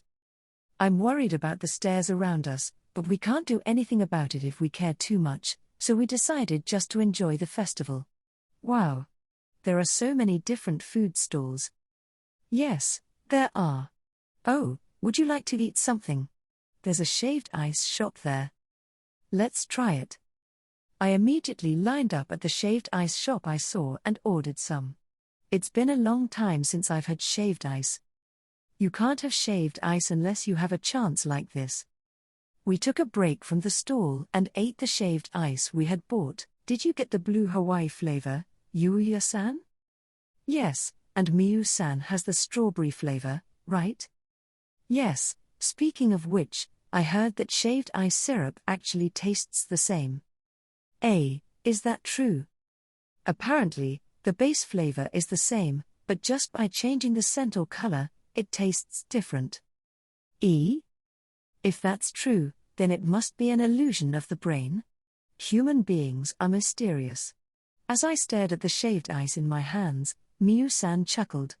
There are 2 flavors, so why don't we give them a try? Yes, Arn! Exclamation mark. I felt my body tense up at Miyu-san's sudden action. Miyu-san? Here, eat quickly, or it will melt. Yes. When she said it would melt, I almost reflexively dipped my mouth into the straw-like spoon that Miyu-san held out to me. Then Miyu-san asked me happily, "How is it? Do you feel the same taste?" I can't taste it at all. Miyu-san's mouth twitched in frustration at my answer. No, I was too nervous to taste it. Is it just me? Am I worrying too much? Can I try it too? Aside from my anguish, Miyu-san put the shaved ice that I was scooping up directly into her mouth. Miyu-san? Tilda. Then, after moving her mouth to taste it for a while, she stuck out her tongue. I'm sorry, I couldn't figure it out either. Miyu-san's tongue was reddish, as was her cheek. Part 3. After resting, we went around the festival again. Not only me, but it seemed that Miyu-san was embarrassed when we were feeding the shaved ice to each other, and the atmosphere remained awkward for a while. However, the nervousness gradually disappeared, and we were able to enjoy the games. Target shooting. Miyu-san found a target shooting stall and ran over to it. There were a variety of prizes on display, including candy, air guns, and dolls. Oh, that stuffed animal is so cute. Miyu-san pointed to a huge stuffed cat. A man who seemed to be the owner of the stall approached us. Oh, what a beautiful Nei-chan. You must be a real challenger to aim at that. Is that one of the prizes? Of course. Everything you see here is a prize, as long as you can knock it down, you get it. How about it? Do you want to try? Yes. Miyu-san replied happily, paid the money, and decided to play the target shooting. But... The stuffed animal that Miyu-san wanted was a big target, and although she didn't miss the target, it didn't budge no matter how many bullets hit it. Well, I guess that's natural. The bigger the target, the heavier it is, and it's very difficult to drop it with a toy gun and cork bullets. In the end, Miyu-san used all her bullets on the stuffed animal, but the stuffed animal did not move at all. Oh. That's too bad. You'll have to try again when you feel like it. As expected, it's difficult. Miyu-san came back to me with a bitter smile. Today, I invited Miyu-san to have fun with me. Therefore, Miyu-san, please wait a moment. Mister, please let me try it once. Oh, now the boyfriend is the challenger? No, he's not my boyfriend. The tease from the target shooting stall owner made both Miyu-san and I blush as we remembered the shaved ice event earlier, but I regained my composure, and after paying the stall owner and receiving the bullets, I headed for the table closest to the stuffed animal Miyu-san wanted. Does this brother want to try for that stuffed animal as well? Well, I can see that you want to show off to your girlfriend. I could tell that the target shooting stall owner was saying something, but I was focused on the stuffed animal. Then I activated my skill, weakness detection, on the stuffed animal. Some parts of the stuffed animal seemed to glow. These glowing areas were probably the stuffed animal's weak points. The only question was whether the power of the cork would be enough to drop it. I looked at the other prizes as I focused on dropping the stuffed animal again. And then, as if the skill of weakness detection was showing me the way to get rid of the stuffed animal, shining spots appeared on other prizes. In this case, I set my sights on the small box of candy next to the stuffed animal. Huh? Brother. The stuffed animal is over there. I heard the stall owner was saying something, but I didn't hesitate to fire the gun in that direction. The bullets I fired flew exactly where I aimed. The small box of candy that was hit by the bullet spun and flew away at an incredible speed, hitting another prize nearby. The other prize was a slightly larger box-shaped prize compared to the previous one. The small box almost falls off the shelf, but in the process, it hits another prize. That prize was a large air gun that was placed in a perfect balance. When the air gun fell, the impact shook the entire table on which the prize was placed, and the stuffed animal I was aiming for fell off. Huh? Amazing. Mister. This means I got it, right? He was frozen in surprise, and when I asked him that, he nodded his head repeatedly. That's good then. After receiving the stuffed animal as a prize from the stall owner again, there were still some bullets left, but I ended the game at this point and handed the stuffed animal to Miyu-san. Here it is. But it was Yuuya-san who obtained it. I obtained it for you, Miyu-san. So please take it. Yuuya-san. Yes, thank you. Miyu-san then received the stuffed animal and smiled. Yes, it was worth taking it just for this. And then the target shooting's owner who was watching us came in to make fun of us. Hayu. I'm so happy for you, Nei-chan. It's a present from your boyfriend. As I said, I'm not her boyfriend. If such a misunderstanding spreads, it might affect Miyu-san's work. Boyfriend. As I desperately tried to clear up the misunderstanding, I didn't notice that Miyu-san was thinking about something. Then, by winning the large stuffed animal, I attracted the attention of the people around, and once again, people gathered around us. Sensing that I would be stuck in this situation, I immediately suggested Miyu-san. That's right. Miyu-san, let's go see the fireworks now. Why, you're right. After getting Miyu-san's approval, we quickly moved to a place where we could get a good view of the fireworks, away from the crowds. However, at this time of the night, everywhere was packed with people, even at our destination, there were many people. However, the fireworks were set off in the sky, so it's not impossible to see them. Then, wow! It's amazing! We shouted in admiration as we watched the fireworks being displayed. The colorful fireworks looked great in the night sky, and with the loud sound and vibration of the fireworks, they resonated well in our eyes and our hearts. I've never had the chance to see the fireworks like this before.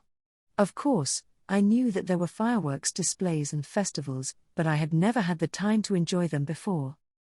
As I stared at the fireworks, I spoke to Miyu-san next to me. Miyu-san. I don't know how much I can help you with your problems. But if you're having a hard time, you can always invite me to have some fun like this to take your mind off things. Yuuya-san. As I stared at the fireworks for a while, I suddenly felt a tug on the hem of my clothes. When I looked in that direction, I noticed that Miyu-san was looking at me as if she had made up her mind about something. Miyu-san? What's wrong? Yuuya-san. Yes. With me. Will you go out with me? Tien, Tsukiya Tekome-san ka, eh? The sound of the fireworks launched felt like it was too far away. Geez. Yuuya, you should be more concerned about me. When Yuuya enjoyed the festival with Miyu, Uma, who was unable to go out on Earth, was lying down in the house, looking somewhat sulky. At the sight of Uma, Yuti, who was doing her homework in the same living room, looked up. Compromise. Uma-san, you are an unbelievable existence on this earth. That's why you can't go out there carelessly. I know that, too. Yes, it's really annoying that my body feels this. Inconvenient. Woof. Fugo. Knight was confused by Uma's unfaithfulness. Akatsuki was lying on his belly, looking uninterested. It's boring, it's boring. I'm too bored. Uma was rolling around like a spoiled child, but then he suddenly remembered something and stood up. That's right. I think there's still a place in this house where I'm not bored. Question. Where? The warehouse. When Uma said that, Yuti immediately understood where Uma was referring to. The warehouse was the room where Yuuya's grandfather kept his collection of items, including the door to another world. Agreed. But, is it okay to enter without permission? It's up to me how I spend my time in this house. He should be grateful that I don't walk around outside on this earth. Confused. As for that, well. And I'm also a member of Yuuya's family. So, there's nothing wrong with spending time as I please in this house, is there? Whatever. Just make sure Yuuya doesn't get mad at you. Realizing that it was useless to say anything to Uma, Yuti resumed her homework. Uma snorted at her. Humph. Even if you don't tell me, I've thought of that. Woof. However, Knight thought that it would be bad if something happened while Yuuya was away, so he turned his head to Uma in confusion. Then Uma let out a sigh. Sigh. You don't have to worry about that. I'm not going to blow up this house or do anything crazy like that. I'm just going to spend a little time exploring that warehouse. Woof. That's obvious. Knight barked as if to say that. Foo-fa-foo. That room is so creepy that it makes even me flinch. The warehouse was swirling with a dense and impossible torrent of power that even Uma, the Genesis dragon, could barely figure out. Uma decided to move to the warehouse. I don't know why Yuuya can't feel anything when he sees this room. Is he a big deal, or is he just dull? He immediately looked around and began to rummage through the items that were placed there. As I thought, this place is interesting. There are many things that even I don't know what they are. No. There aren't the only things I don't understand. As Uma said, everything in the warehouse was unknown to him. This is a coffin? Although it is in the shape of a human being. It is a very luxurious coffin. The first thing he touched was a golden coffin that looked as if it contained an Egyptian pharaoh. It's strange. There is no sign of it opening at all. It's certainly locked with a magical device, but it's built with a magic system that even I don't know. And it would be difficult to open by force. Of course, if I were to go all out, I'd probably be able to do it, but if I did, I'd probably end up blowing up this house as well. Uma quietly gave up on opening the coffin. It can't be helped. So, what about this mask? The next thing that interested Uma was a black mask with an eerie smile on it. Overall, it had a miserable, devilish appearance, and it seemed like one would be cursed by wearing it. This mask is outrageous. It has a terrifying amount of magical power in it. It seemed to be cursed. No, wait, this is weird. Why would something like this be left out in the open? No matter what he thinks, the mask in front of Uma's eyes is not something that should be left unattended. Because if I were to receive the curse from the magical power of this mask, even I would die if I take it lightly. What a surprise, it seemed that even Uma could be cursed to death. The warehouse was also filled with various other things, such as old coins, keys of unknown uses, and old Japanese picture scrolls. Uma muttered in exasperation. Isn't it easy to defeat the evil with just the items that are here?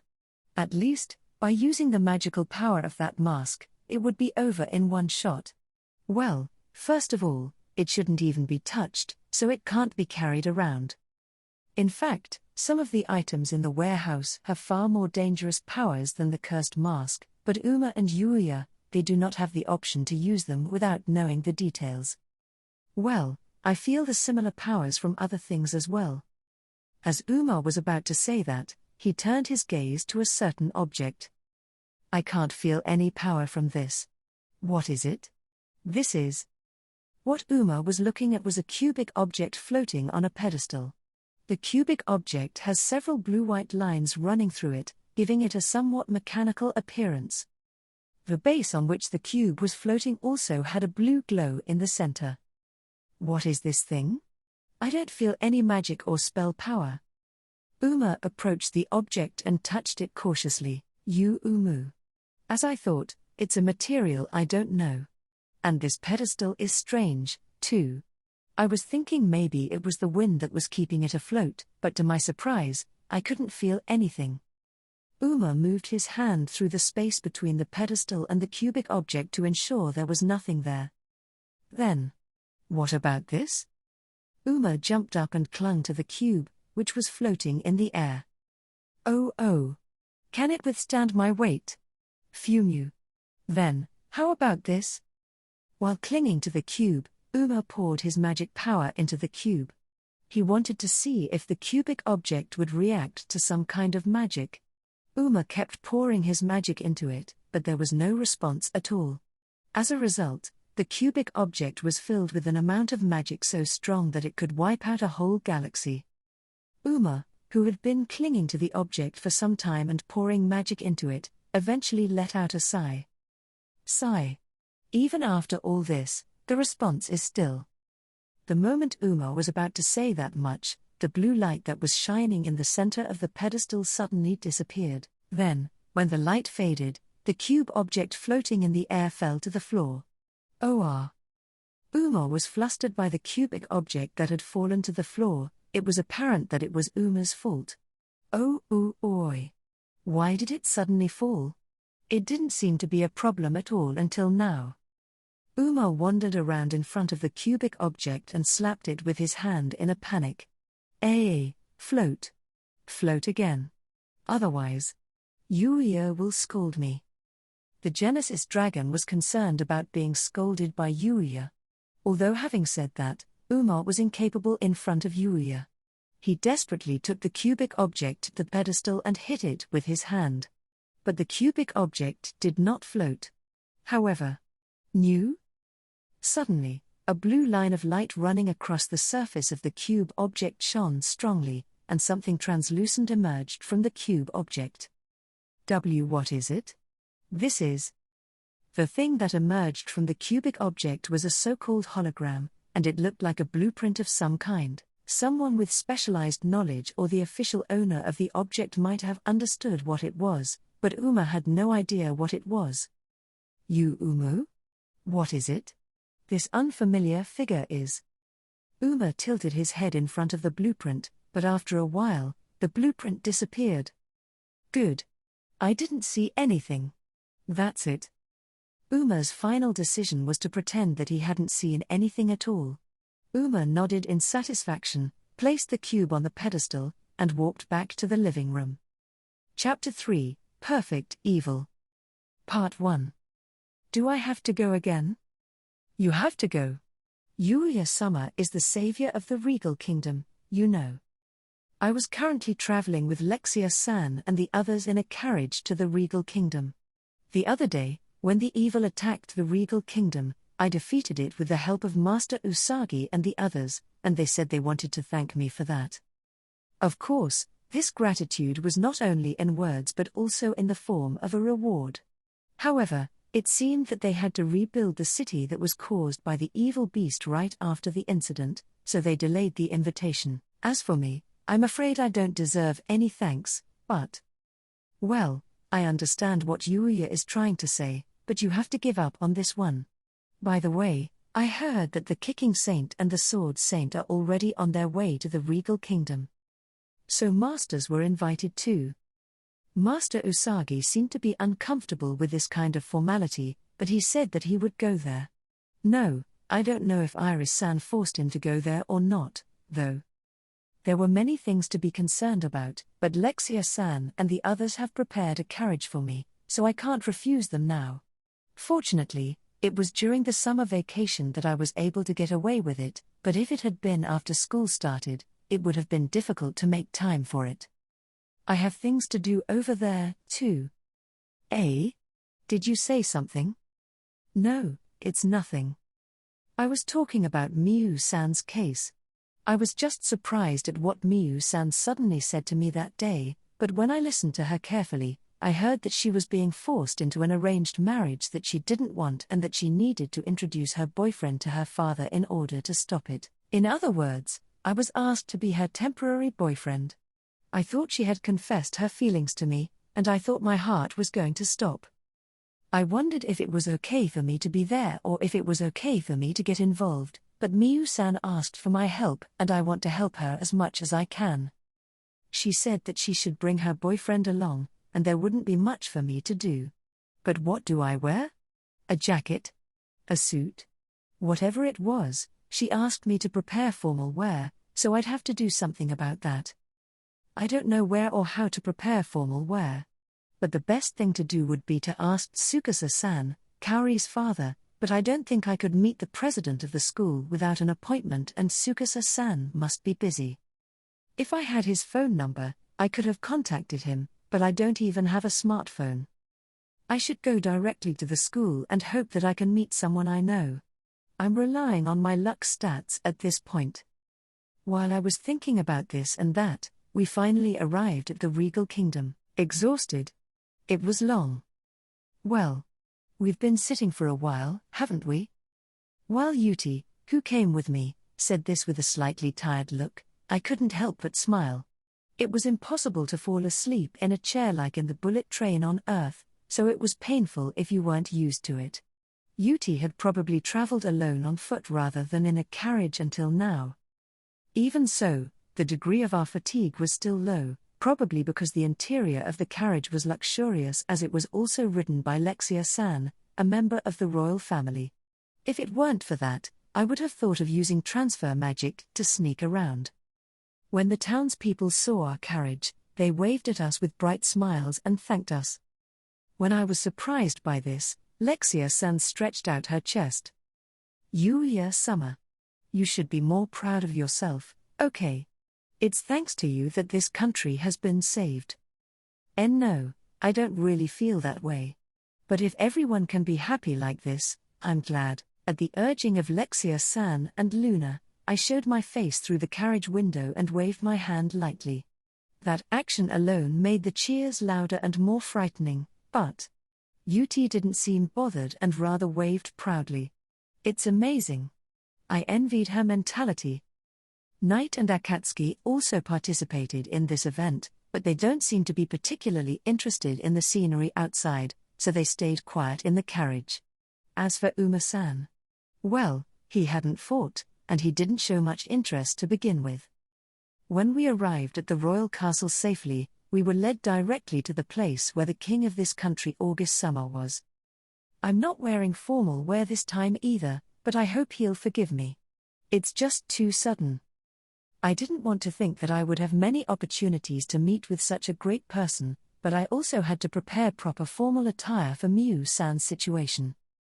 As I couldn't help but think about that, we finally arrived at a place called the Audience Hall. It was similar to the place where I had an audience with Arnold Summer, the king of the Arcelia kingdom, and August Summer was sitting on a throne in the deepest part of the hall. When I looked closely, I saw that Master Usagi and Iris-san were also there. However, I don't know why, but their expressions were somewhat grim. I wondered if something had happened to them. Thank you for coming, Yuuya Dono. And thank you to all of Yuuya Dono's companions for coming all this way. August Summer stood up and bowed as he said this. Thank you very much for saving my regal kingdom.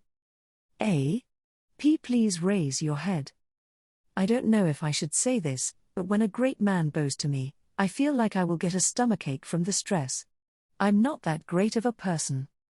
It's not that my thoughts were not understood, but August Summer finally raised his head. Thank you very much. As gratitude for this favor, I would like to bestow upon Yuuya Dono a peerage in my country. Peerage?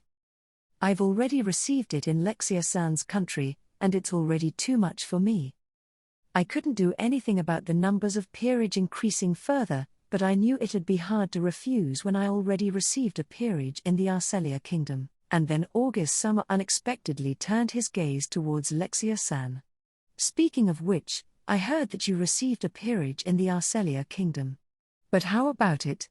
Our country is thinking of conferring a higher peerage than the Arcelia kingdom to Yuuya Dono. Wait. I'm not going to let you do that. I was surprised by what August Summer said, but Lexia-san replied with a straightforward attitude. Is it okay? Lexia-san. The other party is a king. No, Lexia-san is also a princess, but... When I looked at Luna, who was waiting behind Lexia-san, she had her hand on her forehead as if to suppress a headache. It's a problem even from Luna's perspective. Lexia-san, who seemed to be heating up as I gave Luna a sympathetic glance, said. Then, I'll give Yuuya Summer a higher peerage than what this country offers. How? What a strange thing to say. Only the father of Princess Lexia, the king, can confer a peerage. I don't think Princess Lexia has the right to do that. That's where my spirit comes in. It's not good, this girl. I wanted to say a few words of encouragement to Luna, who looked more and more tired. She's really struggling, isn't she?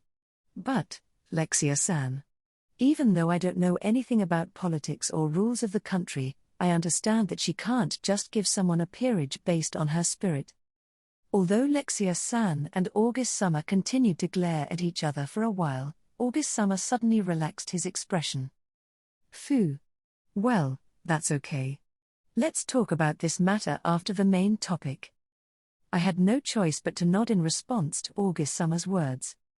There was nothing I was looking for in particular, it was enough for me to be able to relax and have fun. I know it's impossible.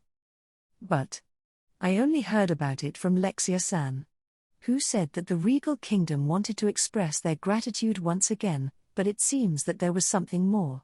As soon as August Summer had finished thanking us, Iris Summer, who had also come here, opened her mouth with a grim expression. Now, may I continue with the previous conversation? Yes. Previous conversation? It seemed that there was some sort of discussion going on before we arrived, and both Master Usagi and Iris-san seemed to have a grim expression about it, but the following words that came out of Iris-san's mouth were something I didn't expect. I'll ask you again.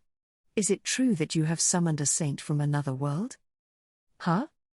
Another world? A saint? Then, August Summer opened his mouth while receiving the gaze of Iris-san and others. Yes. It's true. The problem is that you have brought people from other worlds here. Do you understand that? This is the same as abduction, you know. August Summer did not say anything to Iris-san's sharp point. No way. The regal kingdom was doing that. Meanwhile, I noticed that Lexia-san was dumbfounded, and I asked her in a low voice. Lexia-san, are there any problems with summoning someone from another world? There is only one problem. When summoning a person to our world, it means that the person will disappear from the original world. And that too, would be without any warning. It's like suddenly being forcibly brought to a strange land when they were just going about their daily lives. It's considered a form of kidnapping. Yes. It might be. I don't know the details, but I've heard that in many cases, the person who is summoned also has special powers as a saint. In other words, there is a high possibility that the person is in a special position in the other world. Suppose such a person suddenly disappears and is kidnapped or abducted into another world. In that case, there could even be an all-out war between this world and that world if things go badly. But this country was in dire straits before to do such a thing. We had no choice. I don't know much about political matters, but I understood what Lexia-san was saying. It's true. It's not like he or she can come and go as freely as I can, and it's not like he or she was summoned to another world with his or her consent. The person who was summoned would be terribly confused. When I distorted my face, Lexia-san said something that surprised me even more. I never thought that the regal kingdom was able to recreate the magic of the sage. The sage? Yes. Yuuya-sama knows about it too, doesn't he? After all, he was the one who defeated Uma-sama. Of course, I know a lot of things. My magic circuit was inherited from Sage-san, and the house, weapons, and items in the Great Devil's Nest were all given to me by Sage-san. The magical research materials of the sage are scattered all over the world, and in the past, there were wars fought over them, but now each country is conducting research based on the materials left behind by the sage that are in their possession. Of course, the Arcelia kingdom also has the materials of the sage. And sage's research materials held by the regal kingdom are probably related to the transfer to another world. By arranging it, it led to the summoning of the saint this time, as His Majesty August said. Sage-san, did you do any research regarding the other world? Well, that's fine, but the biggest problem now is the person who was summoned. Even after receiving the sharp glances of Master Usagi and Iris-san, August-sama remains undaunted. Of course, I understand the weight of my sin. And I also understand that this sin is something that I will carry with me forever. And why would you do that? It's simple. I don't believe that the holy alone can defeat the evil. Exclamation mark. We were all taken aback by the unexpected statement. As expected, Iris-san and Master Usagi did not expect this, and their eyes widened. Of course, it's true that you people, the holy, saved us.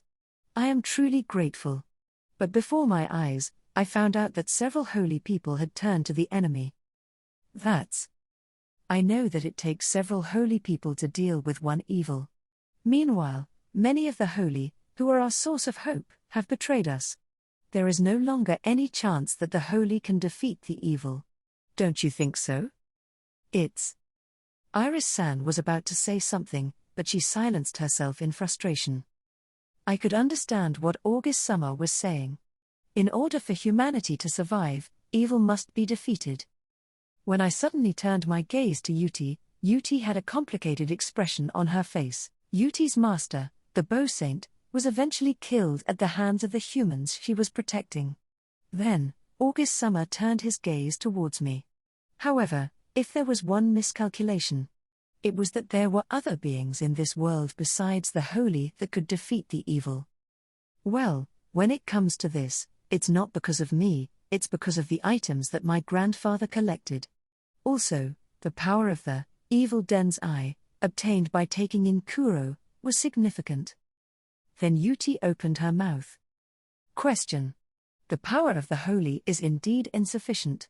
But that doesn't mean you can suddenly entrust the defeat of evil to someone who is not even from this world, does it? I'd like to reiterate that I'm grateful to the holy for protecting humanity until now. But it's also a fact that an existence like the fallen saints has appeared. I only made the best choice for this country and this world. For a while, gazes collided between Yuti and August-sama, but August-sama let out a small sigh. Well, that's fine. In order to protect this world, I summoned a new power from another world. Who has the power to defeat and destroy evil? As a responsibility, I will give that person whatever she desires. That's the only way I can atone for my sins now. A period of silence ensues between August-sama and Iris-san. It's not easy. They both have their own beliefs, and it's hard to say who was wrong. It's the evil that's bad. I wanted to say something too, but I couldn't come up with the words. Can a person who's suddenly been summoned to this world be forced to participate in a battle against evil without knowing why? That sounds pretty harsh. However, if a person was in a position to take on a country's responsibility, such a decision may be unavoidable. It's been a long talk, hasn't it? So, that's it for today. I'd like to invite the Sword Saint and the others to meet the saint that we summoned. As the protectors of the same humanity, you will be working together. The moment August Summer was about to say that much, huh? What's that? Suddenly, the entire castle, or even the entire country seemed to be shaking as the earth shook. As we were all startled by the suddenness of the situation, Uma-san, who was still sleeping without any interest, opened one of his eyes. How? It came, huh? Eh? Just as I was about to ask him what he meant, Kuro, who had been sleeping inside me, hurriedly spoke to me. Hey, Yuuya. Get out of here right away. What? What's it? There's no time for explanations. Oh, shit, it's bad. He's already here. Ha ha. A creepy, cold laugh sounded. It was as if all the malice in the world was in the voice, and my body instantly froze. Part 2. A creepy, cold laugh sounded. It was as if all the malice in the world was in the voice, and my body instantly froze. Then, with a deafening echo that made the world scream, a crack appeared in the space. A black haze, devoid of any trace of life, flooded out of the crack. I couldn't afford to stop sweating, and when I turned my gaze toward the voice, I saw a black mass of malice that made the presence of Quoro, one of the evil, seem cute. A young man with a very well-shaped face stood there. He had jet-black long hair, which seemed to absorb everything, and brilliant red eyes, which were piercing through us. Ha ha ha ha ha ha ha ha. Just by laughing, a black wave echoed through this audience hall, cracking the walls and floor. Then Master Usagi, who was sweating all over just like me, squeezed out a voice. What? Why? You? Ha. Suddenly, the laughs stopped. And the young man with a terrifyingly black presence bowed his head reverently. Oh my, oh my. Excuse me. I am Avis. The malice of this world, all of it. Malice of this world. All of it, you say? When Iris-san managed to open her mouth, the young man in front of her, Avis, smiled. Phew. Don't you understand? I'll tell you simply. That's right. If you defeat me right here and now, there will be no more evil in this world. What? We are one. No way. Iris-san's eyes widened as if Avis's words had given her some idea. It seems that the Sword Saint has noticed. I am a perfect evil, having absorbed the power of all the other evils. In other words, it is no exaggeration to say that all of the malice that fills this world is me. If Avis's words are valid, it means that he absorbed the other evils, like Quoro, and became one. That means that the power of evil has evolved to the extreme at the same time. I've managed to keep my composure, but this situation is dangerous for Lexia-san and the others. When I turned my gaze to Lexia-san and the others, I saw Akatsuki protecting Lexia-san and the others by activating his sanctuary skill with a pained expression on his face. Akatsuki. Bui. It's not as if he was going at his own pace as usual. Akatsuki was desperately trying to block out the presence of Avis. Avis saw Akatsuki struggle and snorted boringly. You're not the same as a holy, but you're also the planet's purification system. Yet you're not as powerful as I thought. Woof. Night. Akatsuki, who was desperately trying to protect Lexia-san and the others, was mocked. Night, angered by this, jumped out at Avis. But. A black Fenrir's child, If this had been an adult, I would have had to prepare myself for it. Night. As Avis waved his hand carelessly, A black mist followed it and attacked Knight. Knight, who pounced in the air, was hit by the black mist but managed to take a defensive stance. However, the power of Avis's blow was so great that Knight was blown away with great force. When I deployed magic attire, reflexively, I reached Knight instantly and managed to catch him. "Are you okay, Knight?" "Woof." While stroking the apologetic Knight, I turned my gaze to Avis. For some reason, Avis was also looking at me. "I see, so it's you. Eh? Ha. I guess I didn't need to worry about it. Nothing can stop me now." What on earth is he talking about? Definitely, Avis and I are supposed to be meeting for the first time.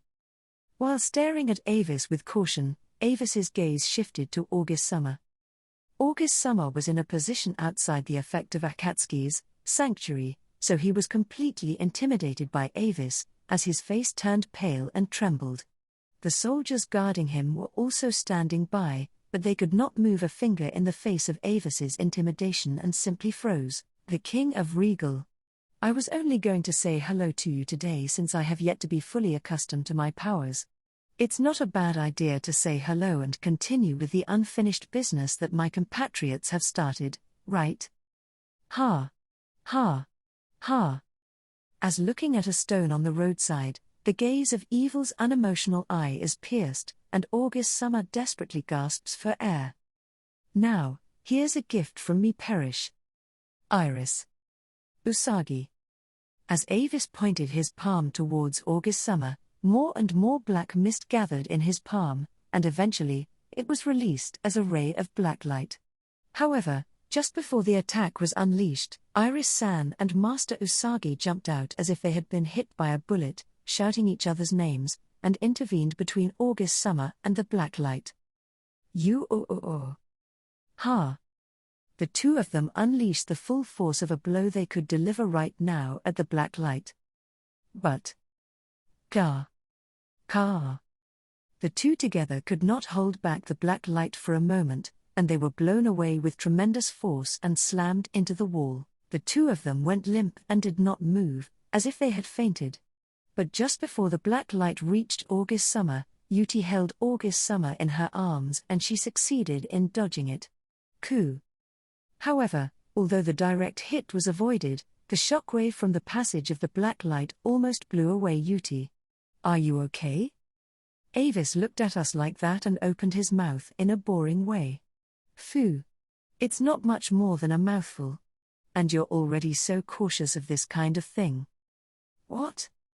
And also, the outsider is only on this level?" Finally, when Avis muttered something small, he turned his gaze once again to August Summer, who Yuti was holding. "Well, whatever." The first gift was interrupted by the holy. Those holy seem to have been knocked out by the first blow. They won't wake up for at least a few hours. But that's okay. There is no need for me to deal with them directly. And you'll be receiving another gift from me, okay? "Another gift? What?" When I twisted my head in response to Avis's words, a great deal of shouting echoed through the castle. "I have sent a large number of evil beasts to this city. In a few hours, this country's inhabitants will be completely wiped out." "No way." Avis's words left us in shock. "Now, the two holy that you rely on are unable to fight. What are you going to do now? King of Regal. You've been trying to fight against us, but can you do the same in this situation?" Oh. August Summer had summoned a saint from another world as a non-holy being in order to protect the human race of this world from evil. However, I don't think that the power of the saint alone would be enough to defeat the evil. Besides, the most important problem now was to deal with Avis in front of us. And then, I'd like to heal Iris-san and Master Usagi with Akatsuki's sanctuary skills, but Akatsuki was too busy protecting Lexia-san and the others, and Avis will probably get in the way if I try to move to give them the perfect recovery herb juice. In a desperate situation, I desperately tried to figure out how to get out of this crisis when Avis suddenly laughed. "Well, don't be so cautious. Of course, It would not be out of the question for me to kill you at this point, but now that I've become the ultimate perfection in the true sense of the word, wouldn't you like to be killed by me? If what Avis said was true, then his current state was not yet in full power. However, I couldn't see myself beating the current Avis in the future, who was not in peak condition. Of course, if Avis was in full form, then it's hopeless. In any case, there was no way for us to stop Avis. This is why I said earlier that I was just here to say hello. Yes, to you. You're here to say hello to me? When I was surprised by his words, Avis's smile deepened. A non-holy being defeated Quoro. The evil. This is not something that can be overlooked. Once again, I've evolved into the ultimate perfection, and I'm going to do my best to kill you. So today is just a greeting. Avis said so, looked over at us, and bowed reverently. So, enjoy the gift I have prepared for you for today. Hey. As soon as he said that, Avis was enveloped in a black mist and disappeared from the scene instantly, but there's no time to worry about that now. Yuti, Knight. You two take over here. Affirmative. Woof. And Akatsuki. Take care of Iris-san and Master Usagi for me. Bui. I smiled at the three of them as they replied, and I hurried off to the city where a large number of evil beasts were approaching. Part 3. Kia. Damn it. What are the soldiers doing in the castle? Somebody. Help me. When I hurriedly changed into my usual armor and left the castle, the evil beast had already begun attacking the town. Although the soldiers and guards who were patrolling the city were fighting, they had not yet managed to defeat the evil beasts that were brought here by the evil. Then, in front of such a scene, Kuro, who was inside me, raised his voice. Hiyo. That guy's got some nasty tricks up his sleeve. He just unleashed a swarm of evil beasts when he had sealed off all the holy that could fight them. This is no time to be impressed. Kuro's comment made me raise my voice, but he didn't seem to care and suddenly continued in a serious tone. Hey, Yuuya. Did you understand that when you confronted that Avis guy earlier? That guy has already been perfected as an evil. And that strength is something that neither you nor the holy can touch. Perhaps even the Genesis dragon will find it difficult to deal with him. Kuro wanted to say that even Uma-san couldn't win, but I think that's probably not true. After all, even when Avis appeared, Uma-san remained asleep looking uninterested. Having been defeated by Sage-san, Uma-san must understand the possibility that there were beings in this world stronger than him. And, of course, he had the ability to see through that. The fact that Uma-san didn't react to Avis meant that Avis was not worthy of his interest, for him at least. Besides, Sage-san, who was said to be stronger than Uma-san, was also naturally stronger than Avis. But that didn't mean that Avis was weak. Anyway, all you have to do is run away like an adult and hide behind that door. As expected, even he does not have the power to cross the world. You can't beat him, you know. Do you understand? I understood what Kuro was trying to say. With my current strength, I'd never be able to beat Avis. And I think he's right that if I ran to Earth, he couldn't come after me. But as I hurriedly moved through the city, I saw a woman holding a child in her arms and trying to protect the child from an evil beast.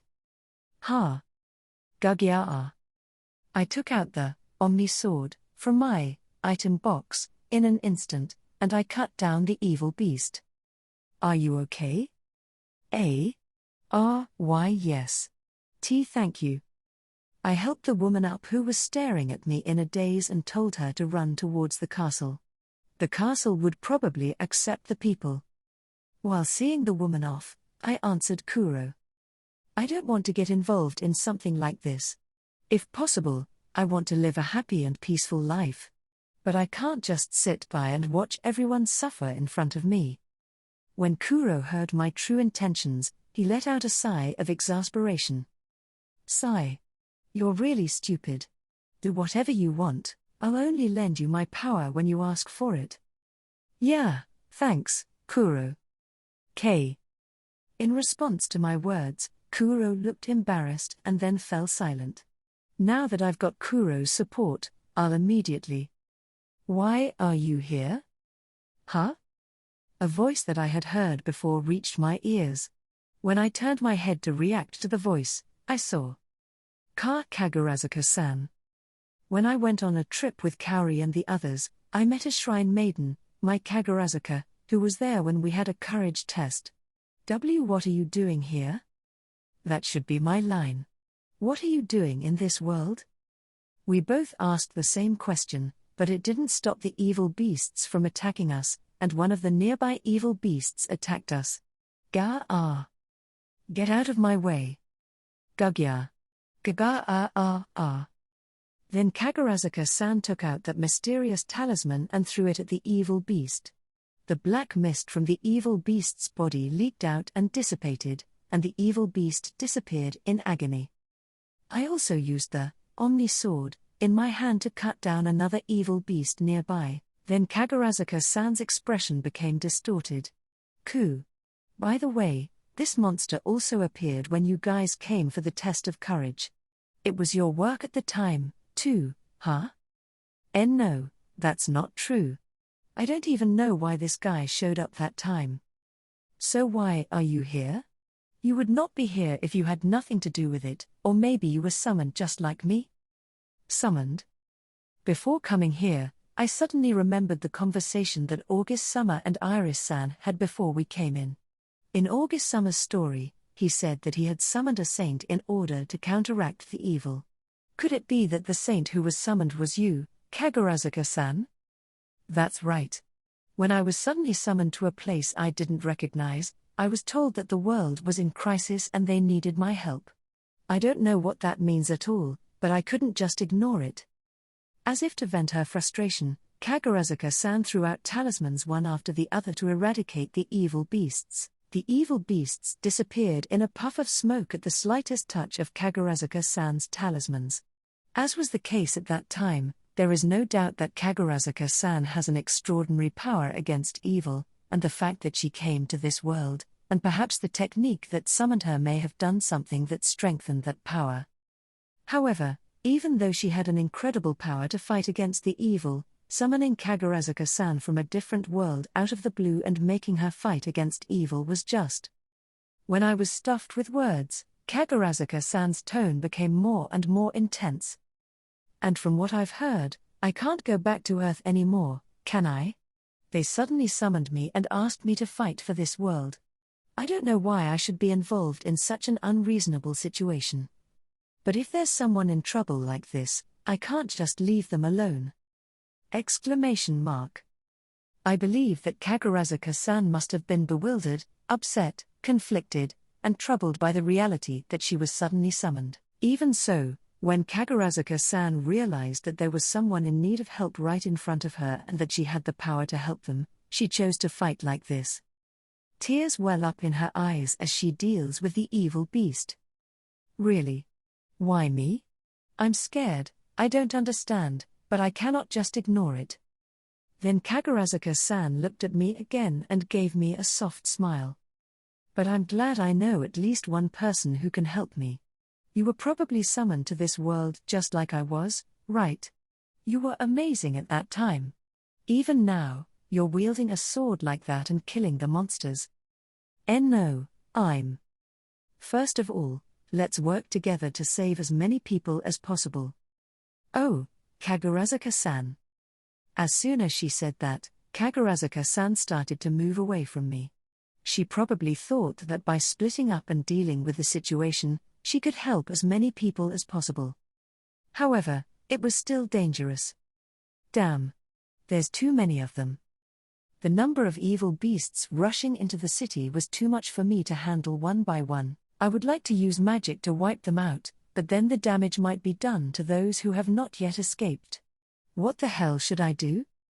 It was the moment when I finished killing the evil beast in front of me while thinking desperately.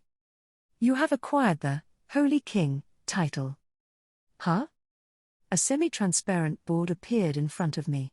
I've not been able to level up much lately, and my opportunities to acquire skills have dwindled, but I never thought I'd get a new title at this time.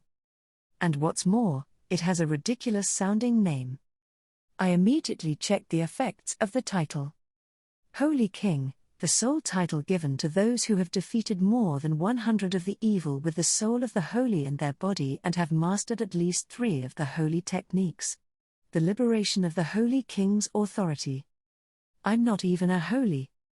What's with this title?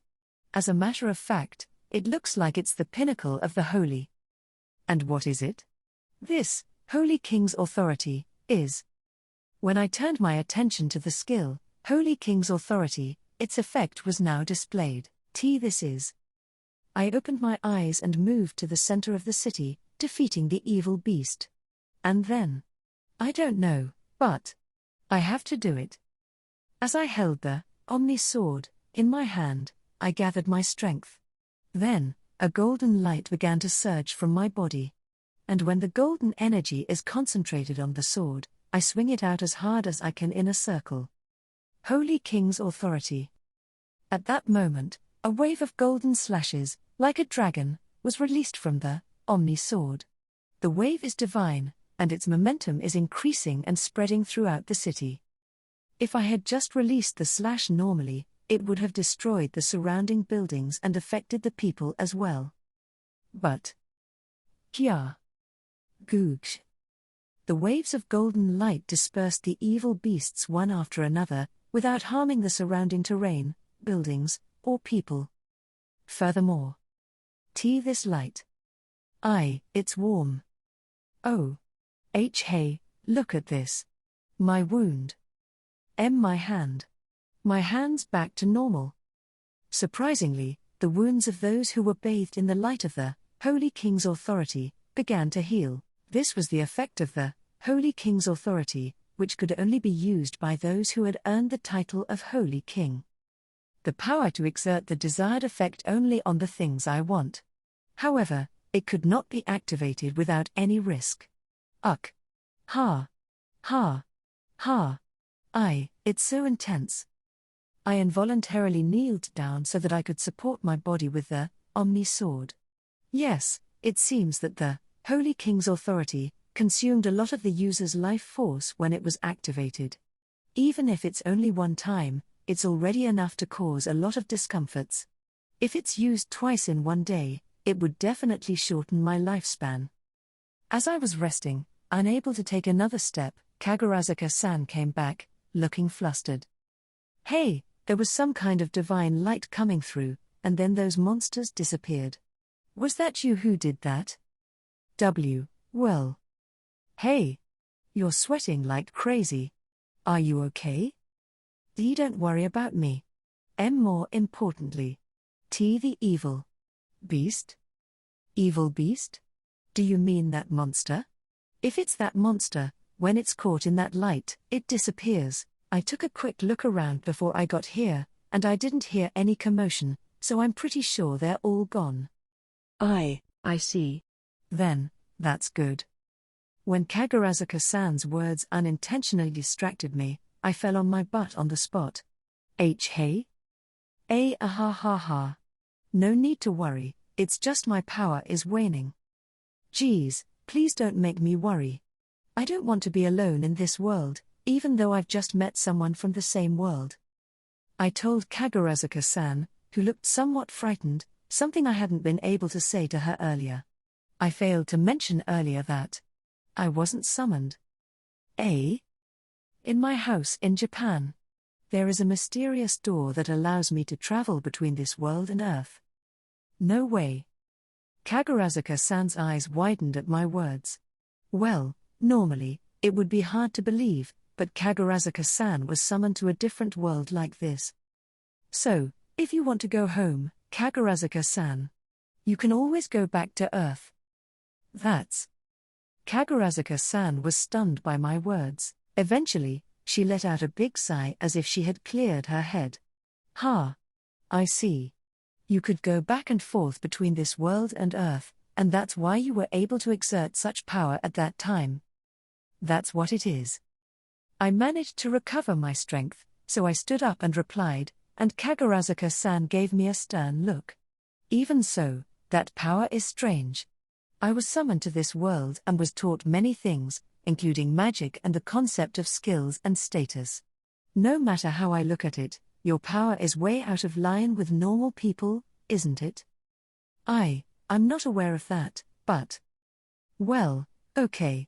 For me, just knowing that I don't have to spend the rest of my life in this world is a real relief. Kagurazuka-san looked relieved, but her expression turned serious as she gazed at the city where the attack by the evil beasts had ended. There are many things I'm not happy about and don't agree with, but if people in this world are in danger because of something called evil, I want to help them. I want to fight for everyone. It's because I know that I can always return to Earth with your help that I can think like that with a relaxed mind. Kagurazuka-san. So I'm going to stay in this world a little longer. They might attack again. You're a high school student just like me, right? Yes.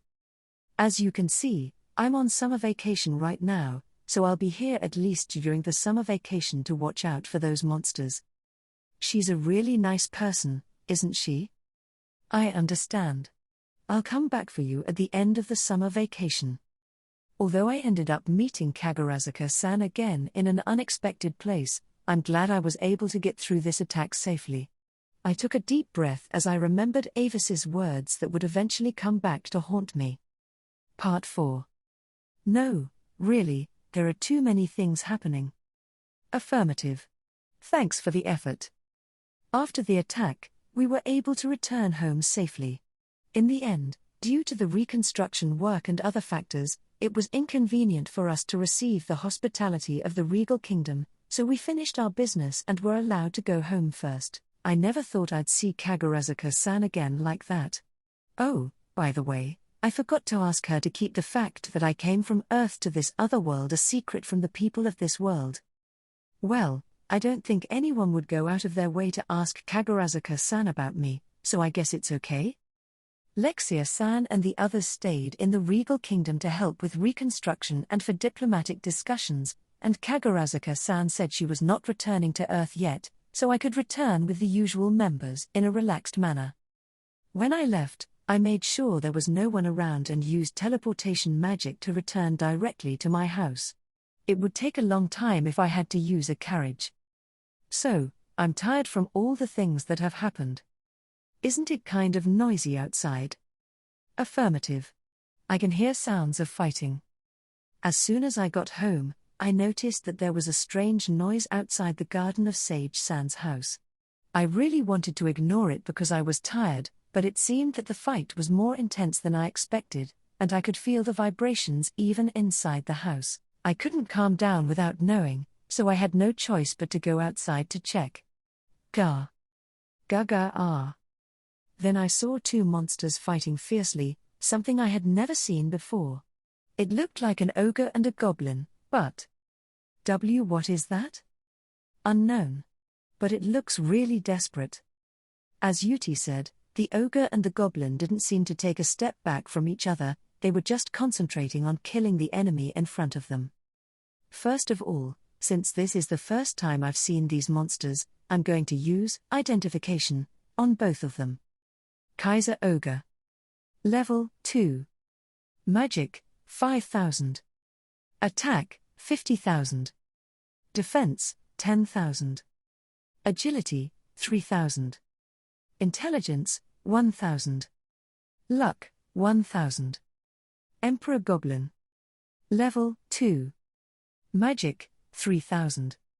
Attack, 45,000. Defense, 5,000. Agility, 10,000. Intelligence, 1,000. Luck, 1,000. No, they're strong. Or rather, why are these monsters here? At least, I've never seen one around this Sage-san's house. What the heck is? Question. What happened? No. I saw a weird stone fall between the two. Stone?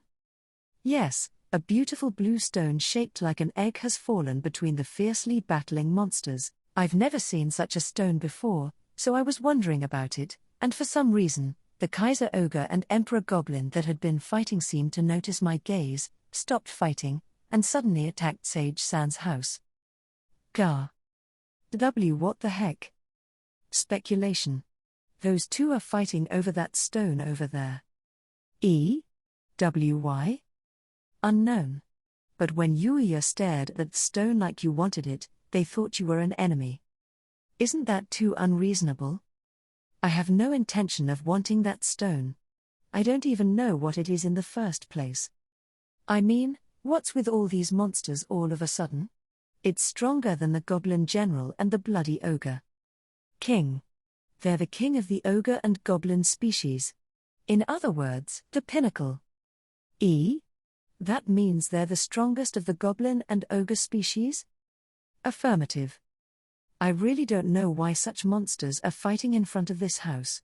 However, it's troublesome to have them fighting in front of the house like this. More importantly, it seems that I've been identified as an enemy. In that case, when I took out the absolute spear, I strengthened my body with magic attire, and also released the power of evil, and threw the absolute spear at the Kaiser Ogre with all my might. It may be an excessive attack, but in order to make sure that I kill it, I will give it my all. As a result, my throwing of the absolute spear flew at an unbelievable speed, directly erasing the upper half of the Kaiser Ogre's body. Gah. The Emperor Goblin next to it seemed to think that the Kaiser Ogre's upper body had suddenly disappeared, and it turned its head in that direction in surprise. But I didn't miss the opportunity and immediately took out my formless bow, and fired an arrow at the Emperor Goblin. Gah? Gaga-ah. The Emperor Goblin noticed that something was coming towards it and immediately used the sword in its hand to block the invisible arrow. Gah. The Emperor Goblin then shouted at me in anger, but while the Emperor Goblin was blocking the arrow, I threw the absolute spear that had returned to my hand with all my might again. Similar to the Kaiser Ogre, the Emperor Goblin was unable to respond to the absolute spear, and in the next moment, the upper half of its body disappeared, turning into particles of light and disappearing. But unfortunately, it didn't seem to drop any drop items. Level up. Huh? Then I let out a faint voice at such a message, something I hadn't seen in a long time. When I checked my status in a hurry, I found that my level had indeed increased by 1. Yuuya Tenjou. Race, human, transcendent species. Occupation, none. Level 2. Magic, 12,000. Attack, 18,000. Defense, 18,000. Agility, 18,000. Intelligence, 11,500. Luck, 18,000. BP, 100. Huh? I noticed something different when I leveled up. Before I evolved and became a human, transcendent species, my status increased by 10 for every level I gained, but now it has increased by 1,000. I wonder if this is another benefit of having evolved? At any rate, there seems to be no change in the BP that can be earned by gaining 1 level. So, let's think about which status to allocate the current 100 BP. I haven't had any drop items earlier, and more importantly, I've been involved in too many difficult situations lately. I think I'm going to increase my luck a little bit. It may not seem like much, but I allocated all of my BP to luck stats. And this is the result. Yuuya Tenjou. Race, human, transcendent species. Occupation, none. Level 2. Magic, 12,000. Attack, 18,000. Defense, 18,000. Agility, 18,000. Intelligence, 11,500. Luck, 18,100. BP, 0. There are only 100 points, and so it's only raised by 100 as well. I can only hope that this luck stat will have some effect. As I took a breath after defeating the 2 monsters and assigning my status, Yuti nodded. Impressive. Yuuya, you're getting stronger. I can't beat you now. Is that so?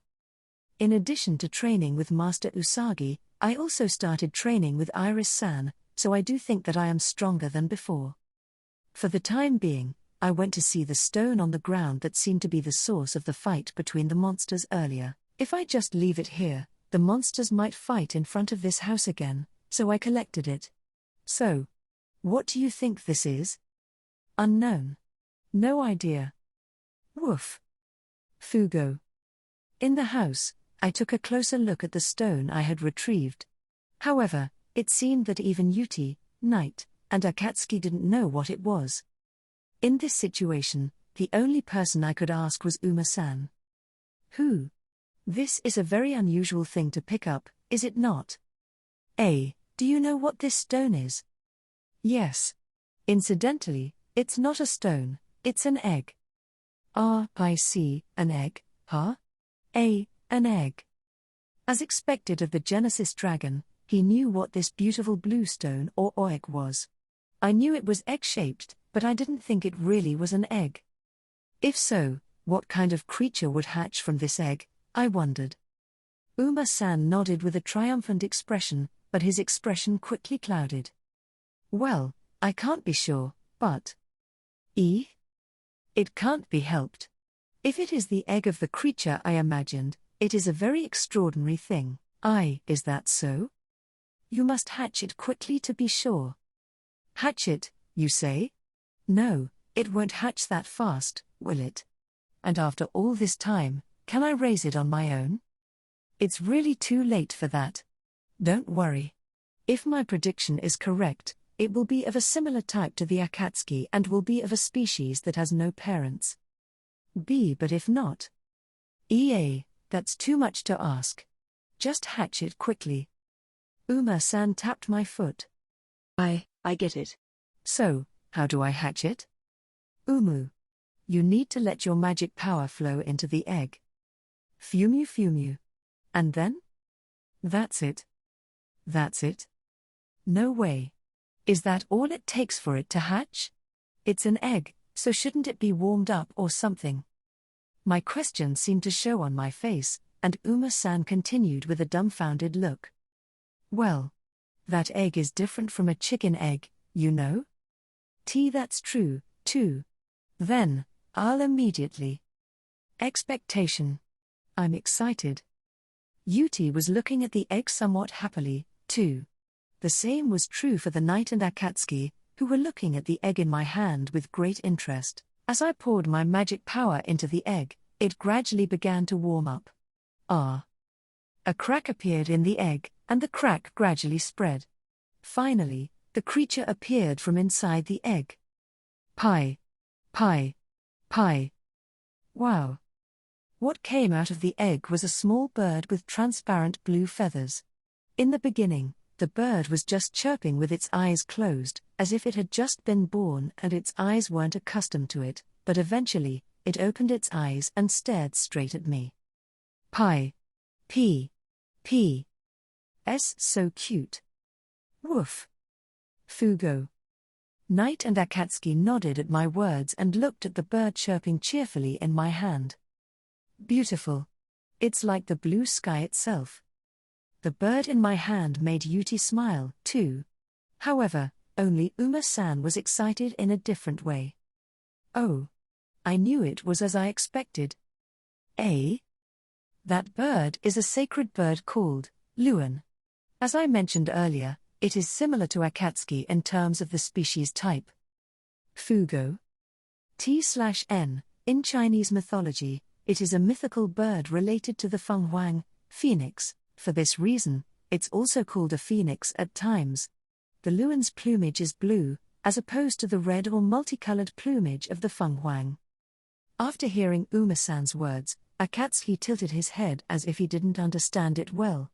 Uma-san then continued with a bitter smile at the sight of Akatsuki. Well, while both the bird and Akatsuki have holy powers to fight against the evil, but its essence is different. Different? What's the difference? The bird is said to appear and guide the one who is worthy of being a true king in this world. Hair. I don't know what it is, but the story is really grand. What is it? This true king stuff. That means that I shouldn't have hatched it after all. Why? Why, you ask? That true king thing, you know? Doesn't that mean it has to go to the right person? Yeah. That's why you're here, isn't it? Huh? I didn't understand what Uma-san was saying and let out a silly voice. However, Uma-san once again explained clearly to me, who was dumbfounded. Therefore, Yuuya, it must be because you are the person who deserves to be the true king that it has appeared here. Uma-san said this with a dazed look. On the other hand, I just screamed. No, this is crazy. What? A true king? I don't remember becoming such a thing. Thinking to that point, I remembered the title, Holy King, that I just acquired today. That title? Astonished. Yuuya, the king? Woof. Fugo. Knight and Akatsuki also looked at me in surprise, but I'm the most surprised one. What is this, a true king? I don't remember becoming such a thing. Then the blue bird in my hand tilted its head cutely. Pie. No, geez, I feel like anything is fine because it's cute. You're a big shot in an extraordinary way. I'm not the type to be called a big shot, but in front of this cuteness, anything goes. Besides, I was surprised to be told that I was a true king. But to be honest, I didn't really feel it at all. After I was convinced to some extent, I asked Uma-san about something that was bothering me. By the way, you said that this bird is rare even from Uma-san's perspective, but just how rare is it? That's right. In all the years I've lived on this planet, I've only ever seen it once, if that helps you to understand. Seriously? Astonished. That's outrageous.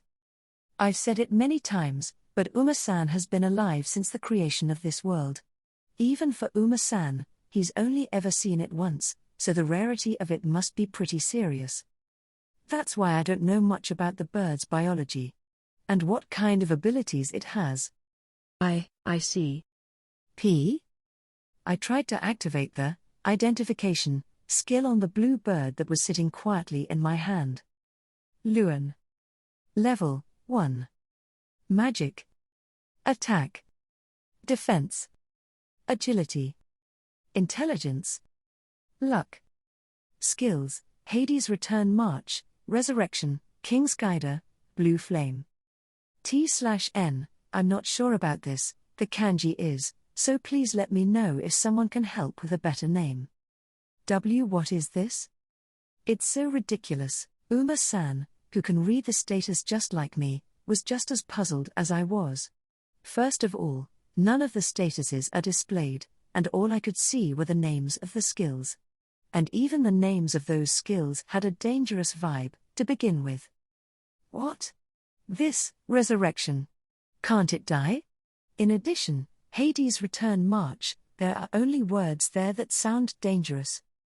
The rest is the Blue Flame skill that this bird looked like, and the King's Guider skill that Uma-san mentioned. But none of it rings a bell. What was the effect?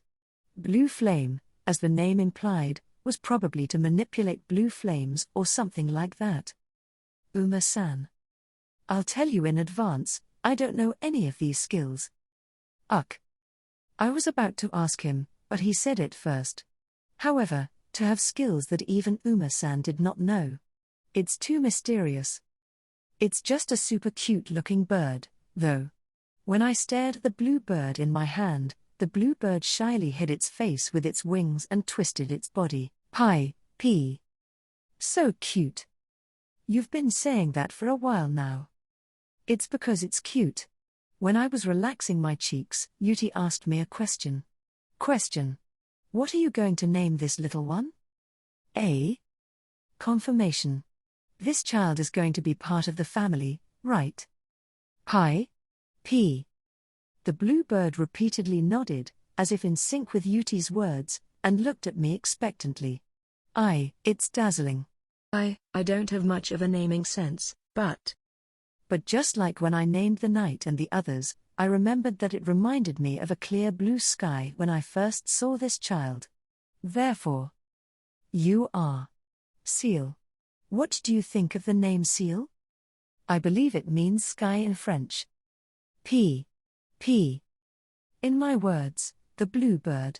Seal flew happily around in my hands. That's good. So, it's nice to meet you, Seal. P. And so, by a strange coincidence, a new member was added to my family. Chapter 4, Unparalleled, Temporary, Boyfriend. Part 1. P3. Ha. Are you enjoying your walk? Pi. I'm taking the newborn Seal for a walk around on Earth. I wanted Seal to get to know Earth as well. Actually, I would have liked to take Knight and Akatsuki for a walk with me, but since Uma-san would be staying at home, as usual, Knight and Akatsuki decided to stay home with Uma-san.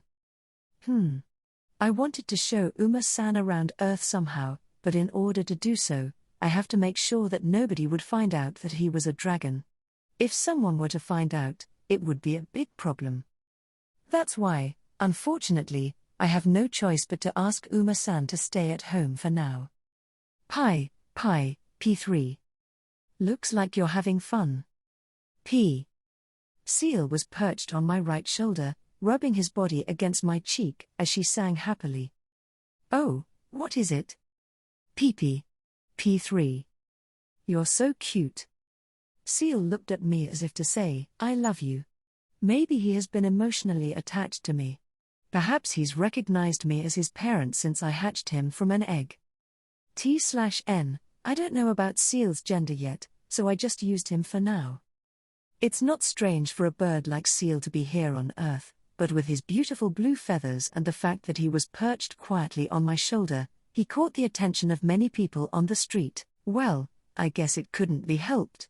Akatsuki was also unusual, so people often look at him too. As I walked along thinking about this, I came close to the Uzai Academy. Suddenly, someone called out to me from behind. Ara? Yuuya-san? Oh, Kaori. When I turned my head toward the voice, I saw Kaori's figure there. Even though it's summer vacation, Kaori was wearing her school uniform, which meant she probably had something to do at school. What a coincidence. Are you taking a walk? Who is this little one? He's my new family member, his name is Seal. Pi. When I introduced him, Seal raised his little wings and greeted Kaori. He's so cute. Kaori seemed to have the same impression as me, and her eyes sparkled at the sight. Seal-chan, is it? Could it be that Seal is like Knight and the others? Yes, he's a creature from the other world. Kaori knew about the door's existence in my house and had been to the other world. Hence, she immediately realized that Seal was not a creature from Earth. As we talked, I remembered my promise to Miyu-san, so I decided to ask Kaori for advice. Since I would meet Miyu-san's father as her boyfriend, I needed to prepare a suit and other formal wear. However, I had no idea where to buy a suit. However, since this was an issue that involved Miyu-san's family situation, I couldn't tell Kaori the details, so I consulted Kaori with a very vague explanation, and she told me. First of all, Yuuya-san needs formal wear, and you don't know where to buy it, right? Yes, that's right. Then let's ask my father. Tsukasa-san? Kaori nodded. I was a little surprised to hear that name come out of nowhere. Yes. Actually, I had some business to attend to with my father, so this is why I was heading to school in my uniform. Today, my father is at school, so. I see. But I'm not wearing my uniform right now, is that okay? It's fine. Then let's go. Thanks to Kaori, I was able to meet with Tsukasa-san, the school's chairman, and after delivering Seal home with teleport magic, we arrived quickly at the office of the chairman of Uzai Academy. Then, Tsukasa-san seemed to have just finished his work and spoke to us. I'm sorry, I kept you waiting. No. I apologize too for barging in so suddenly. No, it's fine. I haven't had many opportunities to see you lately, and I wanted to hear what you've been up to. When I saw Tsukasa-san smiling cheerfully, I really felt that he was a good person. Actually, I would have talked to my parents about this kind of thing, but my situation is rather complicated. Even so, considering the fact that I met Tsukasa-san, the best person to consult with this time, I'm glad I raised my luck stats. By the way, I heard that you and other friends went with Kaori to visit our vacation house. How was it? Ah, yes. It was very enjoyable. Once again, thank you for inviting me. Ha ha ha. Don't be so formal. That's right. I really enjoyed spending time with everyone, too. I can't stop thanking Tsukasa-san and Kaori, who are smiling so cheerfully. They're really nice people, aren't they? I really respect Tsukasa-san, and when I grow up, I want to be just like him. Then, Tsukasa-san smiled gently, looking somewhat pleased. Kaori had never been able to make friends on an equal footing, partly because of me. Even in junior high school, I feel like she was lonely. But since you came, she has made other friends and is always happy to talk about school. Thank you so much. Father. Then Tsukasa-san bowed his head, and I couldn't help but panic. No. Me too. I've been helped many times by Kaori-san. On the contrary, I never thought that I would be able to play with friends as I did during this summer vacation. That's why I'm delighted I was able to transfer to this school. I bowed my head as well, and Tsukasa-san smiled bitterly. Ha ha. If we continue like this, we'll end up bowing to each other. That's right. Oh, yes. So it seems you had some business with me, what is it? Ah, yes. Actually. I quickly summarized what I wanted to discuss with Tsukasa-san and told him about Miyu-san's story vaguely. It was a problem that involved Miyu-san's family situation, so that I couldn't go into too much detail. When I managed to summarize and explain the main points, Tsukasa-san looked at me with great interest. Fumu. You've helped Kaori a lot. If you want a suit as formal wear, I can prepare it for you. No. It's okay. I'll buy it myself. Is that so? Well, I guess it's more convenient to buy it yourself than to have someone else buy it for you. First of all, you want clothes that you won't be embarrassed to wear in any public place, is that correct? Why, yes. I'm embarrassed to admit that I don't really know where to get such things, how much they cost, or what kind of things I should prepare. I see. Then, let's go to my favorite store now. I was surprised at the sudden turn of events, but Tsukasa-san invited me to go to a suit store, and we headed there. In this way, it's very troubling. That's right. I was taken by Tsukasa-san and arrived at a high-class suit store, but as soon as I arrived at the store, I was made to wear various suits. Kaori also followed us and gave me some advice on how to choose a suit. I guess a woman's opinion and a man's opinion are two different things. As I was thinking about this, Tsukasa-san let out a sigh. This is troubling. Is this really not suitable for me? If it doesn't look that good on me and it's terrible no matter which one I choose, then I'm completely out of luck. I thought so, but apparently not, and Tsukasa-san shook his head. No, it's the opposite.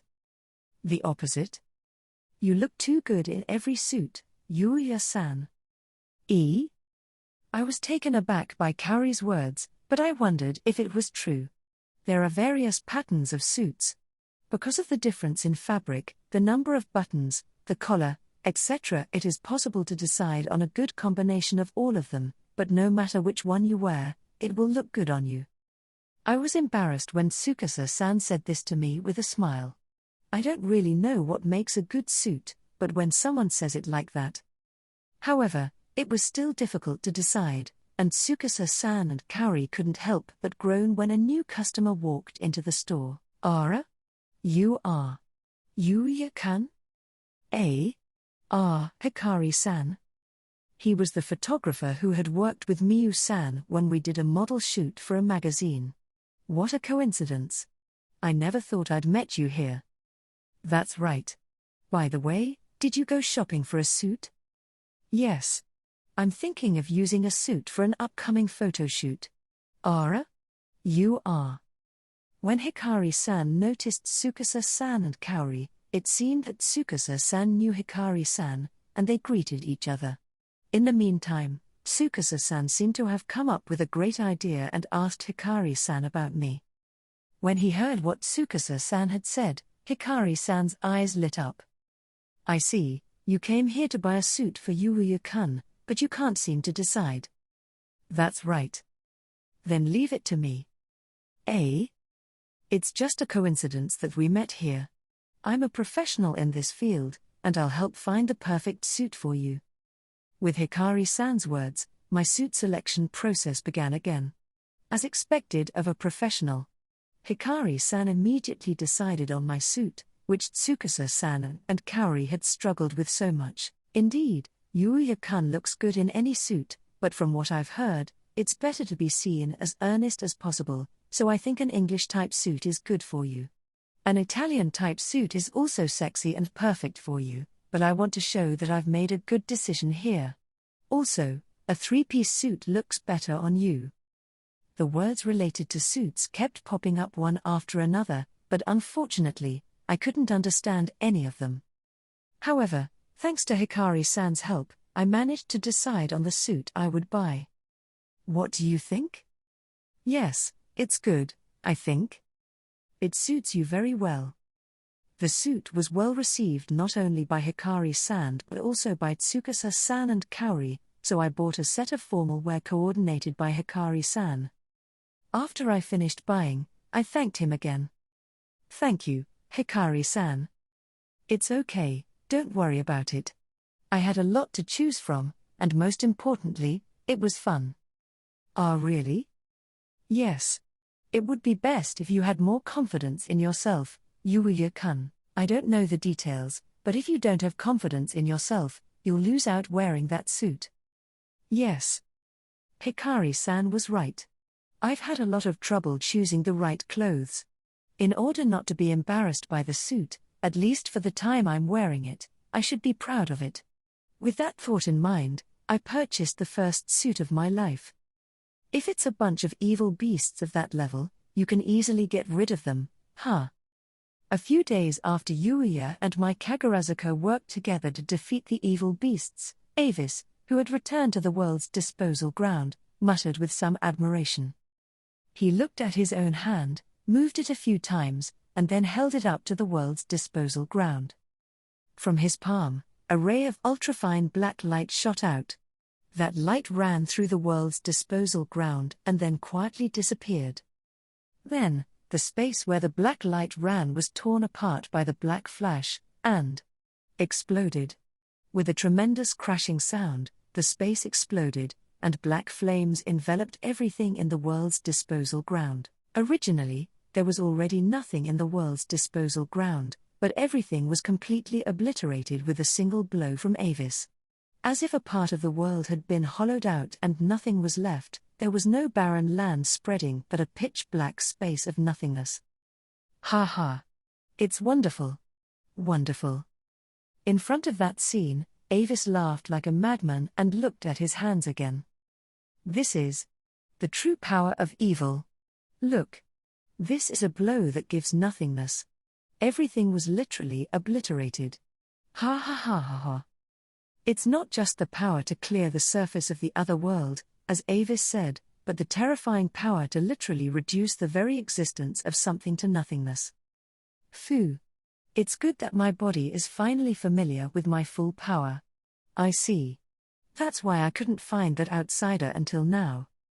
After confirming his own power, Avis muttered as he stared into the void. At the end of his gaze, he could clearly see the figure of Yuuya.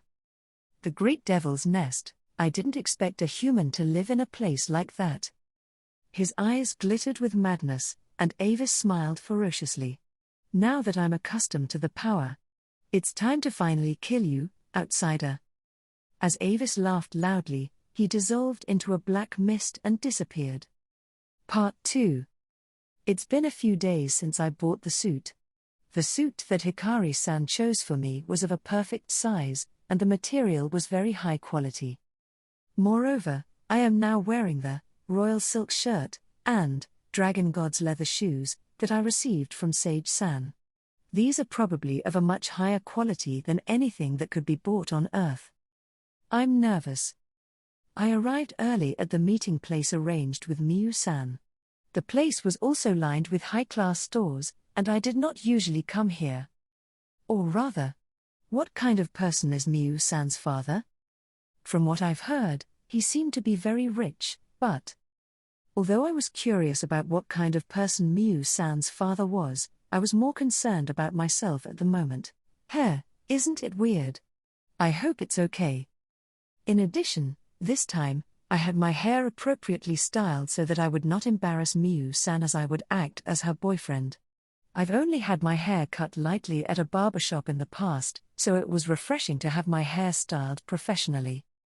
Despite my appearance, I was uncomfortable because I felt like I was being watched by people on the street more than usual. There were even people who took the trouble to stop and stare at me. Well, I guess it's not as dangerous as walking while staring, but it made me so nervous that I thought I might look a bit unattractive, so I used my skills, mind-body unification, and mental enhancement, as I continued to wait naturally. And then, Yuuya-san. I'm sorry. I'm late. Miyu-san? Miyu-san, who was wearing a beautiful dress, found me and waved, but her words were getting smaller and smaller. When I looked closely, I could see someone behind her who looked like her father. I hurried over to Miyu-san and her father. Excuse me. Are you okay? What? I'm fine. It's just that. Miyu-san glanced at me and blushed. Huh? Do I look strange? Please be honest with me. Is it possible that I'm wearing something extremely embarrassing? I wanted to rush off to reevaluate my outfit, but I couldn't act strangely in front of Miyu-san's father. I suppressed my panic and asked Miyu-san. Miyu-san. The one over there? I'm sorry. This is my father. Hideki Mido. It looks like my daughter is in your care, correct? Miyu-san's father, Hideki-san, gave me a sharp look. It's not a big deal at all. My name is Yuuya Tenjou. I'm very much indebted to Miyu-san for her help. How? Hideki-san opened his eyes slightly as I replied naturally and without any tension. Normally, I would be extremely nervous at this point, but I was able to greet him in a much more relaxed way than I expected. This was probably due to the fact that I had recently met some of the most important people in the other world, such as the King of Arcelia and the King of Regal. Thanks to this, even though I had been very nervous until just a moment ago, now I was calm. Hideki-san turned his back on me as if to show me the way. I've reserved a table for us today. Follow me. As I followed Hideki-san, I secretly let out a sigh. It looks like I've passed the first barrier. I was wondering what I would do if I were turned away at the start. I was taken to a restaurant that looked like a high-class place. Oh, no. I don't know anything about table manners. Suppressing my desperately impatient feelings, I was led to a table for 4. Seeing this, Miyu-san curiously asked Hideki-san.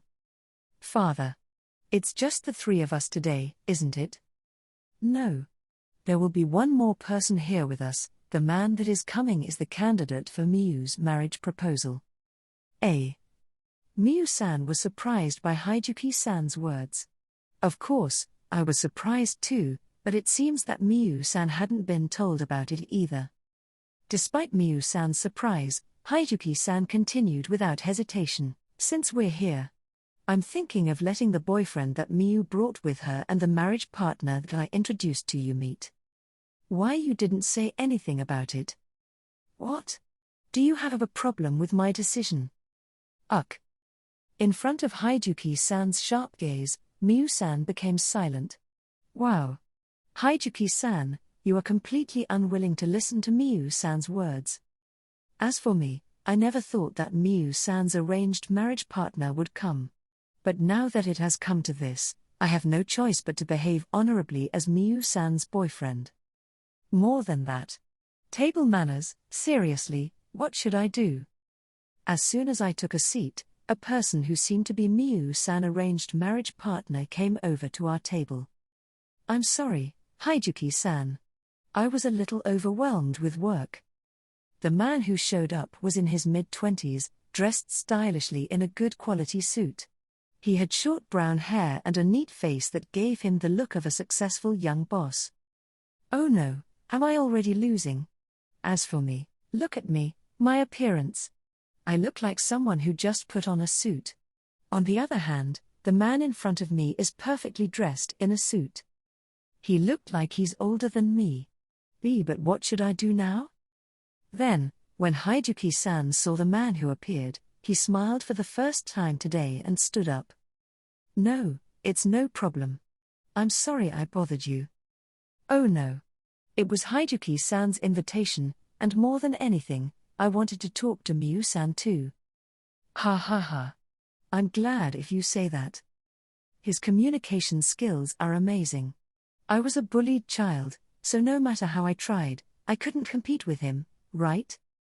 From my perspective, he seems like a great guy, and I think he'd be a good match for Miyu-san, but Miyu-san herself doesn't like this marriage arrangement. Although I've already been defeated, I'm going to keep fighting until the end. The man suddenly turned his gaze on me just as I made up my mind to fight on. And, this is? ? When the man looked at me, his eyes widened in surprise. What's going on? I'm the one who's in the lowest position right now, you know. I stood up and bowed to the man. I'm the one who's been dating Miyu-san. My name is Yuuya Tenjou. Dating Miyu-san? The man showed a disturbing vibe to my introduction. That's right. He might not expect that the person he was looking for in a marriage proposal had a boyfriend. But don't be discouraged, me. It's for Miyu-san's sake. I'm Yuma Yomino. Well, it's nice to meet you. Oh, no matter how I look at it, I've been labeled as an enemy. What should I do? I'm starting to get a stomachache. The dinner finally started, with a sudden unsettling feeling in the air. I have absolutely no idea about table manners, but now that I'm here, I'll get through it following the mood. I can make it through, can't I? While being conscious of how unsettled I was, I ate my meal paying attention to make sure I ate elegantly. I don't know if it was good or not, but it didn't seem like anyone was particularly pointing it out to me. Am I doing okay? I'm going to do my best. I'm just sorry that I'm so overzealous that I can't taste the food. However, my efforts were meaningless once the conversation started. It's basically because Haijuki-san and Yuma-san were chatting smilingly, even Miyu-san and I were left out of the conversation. When it came to this point, it was pretty refreshing.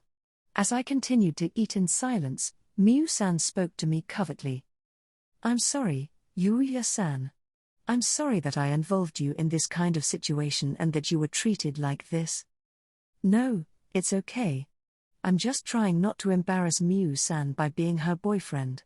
Well, not being able to participate in the conversation between the two of them may be a demerit as Miyu-san's boyfriend. Yuuya-san. Miyu-san's cheeks reddened at my sincere words. Then, it seemed that Yuma-san saw what was going on with us and asked us a question. You two seem to be getting along pretty well, don't you? Yes, well. We have been dating for a while now. I hadn't heard, but where did you and Miyu-san meet? We met when we worked together as models for a photo shoot for a fashion magazine. As soon as I said that, I saw a hint of contempt in Haijuki-san and Yuma-san's eyes. I see, so you're a model too? That's right. Actually, I'm not. But it would still be a better advertisement for me as a boyfriend than if I told them I was just a student right now. And it's not a lie that I've been photographed with her. However, Haijuki-san cut it off mercilessly. I can't leave Miyu in your hands if you're doing a job that has no future. The entertainment industry is an industry where the future can become uncertain at the slightest hint. I'm saying that I can't entrust my daughter to you in such a place. Father. Miu, shut up. I see. Well, as a parent, I understand that he wants his daughter to be with someone who is secure in the future. However, I wonder how much he was thinking about Miu-san's feelings. In the first place, Miu-san said she didn't want to go on an arranged marriage, so she must not be thinking about marriage. I can't have a young man with no future like you approaching us Mido family members. He disliked me surprisingly. Even though we've never met before. But I'm used to people hating me. I'm sad, but I'm not going to let that put a dent in me now. As I stared straight into Haijuki-san's eyes, Yuma-san intervened. Well, Haijuki-san, please calm down. He's young, too. It's no wonder he's reckless because of his youth. No, you're young, too. Ha, that's true. That's right. Well, how about this? Yuma-san, who seemed to have suddenly come up with a good idea, suggested. I've been telling Haijuki-san and others about this for a while now, but how about inviting Yuuya-kun to one of my affiliated stores? That way, you can understand the difference in our rank. Yuma-san's store? When I was tilting my head in confusion, Haijuki-san told me with a somewhat ridiculous look. Yuma-san runs several entertainment facilities overseas, including a large casino. You are invited to one of his affiliated establishments. Yes. And I'd like you to visit my store, too. Ha. So he owns a lot of stores. Does that mean he's rich? Not sure. I would like to invite you all to the biggest amusement center in my company to play some coin-operated games. How about it? Not seeming to care about my confusion at the sudden turn of events, Yuma-san and Haijuki-san continued their conversation. I see. If we go to your store, we'll see how much we know about our social position. Isn't that good? Well. But if Miu-san is to marry me, it will prove that she has a secure future. Ugh. He's crazy hostile to me. From Yuma-san's point of view, I'm a hindrance, so it can't be helped. When I couldn't say anything, Miu-san stood up as if she couldn't stand it anymore. Father. Why are you talking so badly about Yuuya-san? I told you to keep quiet, didn't I? Ha. This is why it is so difficult to have a poorly behaved daughter. No way. Isn't Miu-san a wonderful person? Oh, is that what you say? Of course I do. So, Yuuya-kun? What will you do? Yuuya-san. You can refuse if you want. Miu-san gave me a worried yet apologetic look. I understand. I'm going to visit Yuma-san's store. It seemed that they didn't expect me to say I would be visiting, and not only Miu-san, but also Yuma-san, and the others widened their eyes. Yuma-san looked unhappy for a moment but quickly made up for it. Well, that's fine. If that's the case, please do come to the designated place at a later date. I'm sure you understand, but you'll be heading overseas, okay? Yes. I nodded straightforwardly at Yuma-san's words. Oh, I need to get my passport made. I wish I could talk to Kaori about it again. As I was thinking about this, we ended up having the dinner of the day, and it ended without any problems. On the way home from dinner with Yuuya and the others, Miu was riding in the car with her father, Haijuki. How about Yuma? Wasn't he a wonderful young man? He's nothing compared to the young man you brought with you. That's not true. Yuuya-san is a much more wonderful man. Ha. No matter what you say, once he sees the scale of the facility Yuma runs, he'll see the difference in status as a man and give up on you. Miu turns her face down in frustration. After this, Miu did not exchange a glance or a word with Haijuki until the end. Come on, this way. Under Yuma-san's guidance, we were being led to the plane that would take us overseas.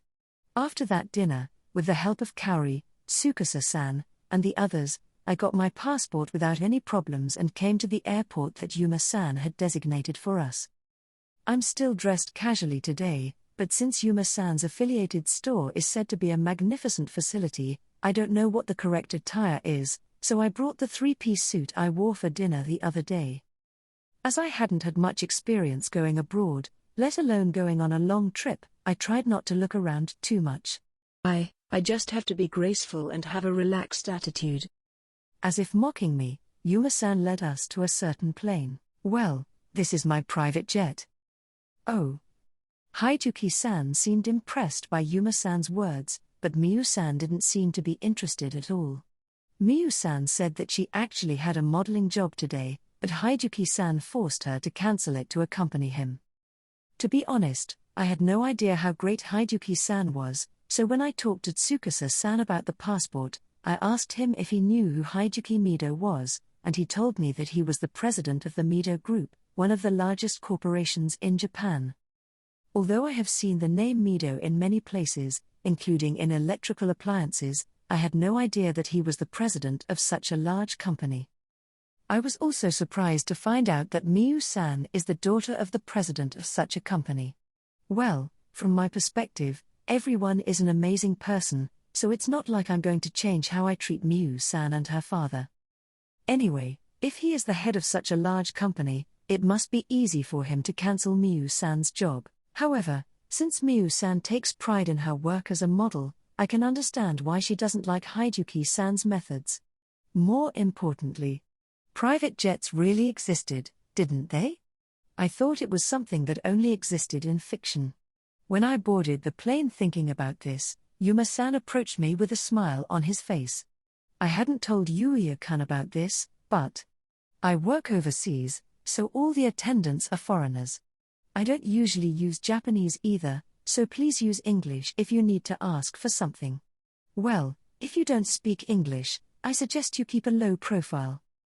Yes, I understand. It's so elitist to communicate in English. No, I'm pretty sure they're actually elite. And then, what went wrong?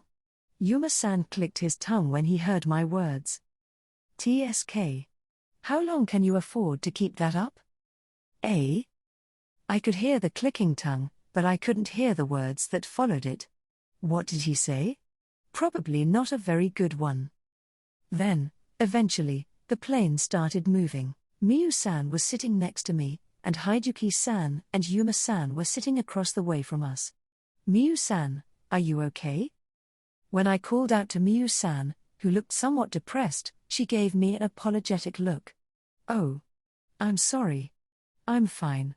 How about you, Yuuya-san, are you okay? I'm sorry that I suddenly dragged you into something like this. I'm fine. I've never been abroad before, so I'm looking forward to it. Although this is the first time I've ever been on a plane, I'm not too nervous or scared. Rather, I was excited to be flying.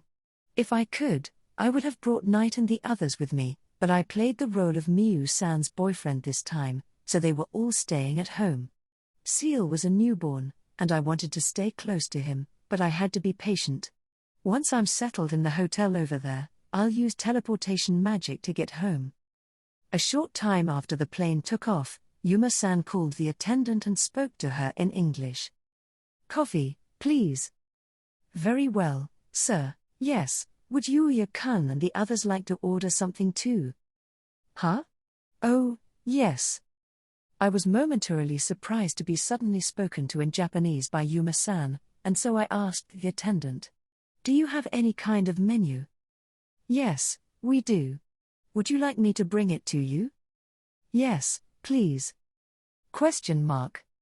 When I was using my language comprehension skills to converse with the attendant in English, Miyu-san and Yuma-san and the others looked at me with surprise.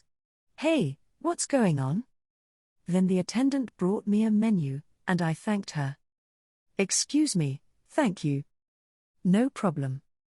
Oh, how about you, Miyu-san? Eh? Oh, see, can I have some of this? Please? It's okay. While confirming Miyu-san's choice, I also decided what I wanted and told the attendant immediately. I'm sorry. I would like this one and this one, please. Very well. Your English is very good, isn't it? Eh? No, you speak very fluently without any Japanese accent. Have you been abroad before? No, this is my first time.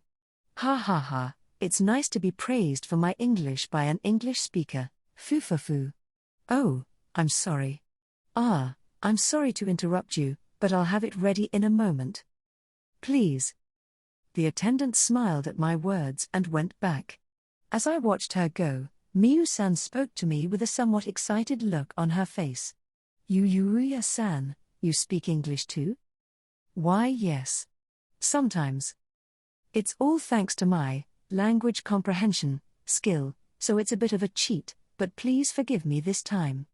I can't show my embarrassing side as Miyu-san's boyfriend. After that, the drinks we ordered arrived, and after chatting with Miyu-san and taking a nap, we arrived at our destination. TCH. What the hell is that guy? He's getting carried away. Part 3. When the plane arrived at the airport, a car from Yuma-san's company was already there.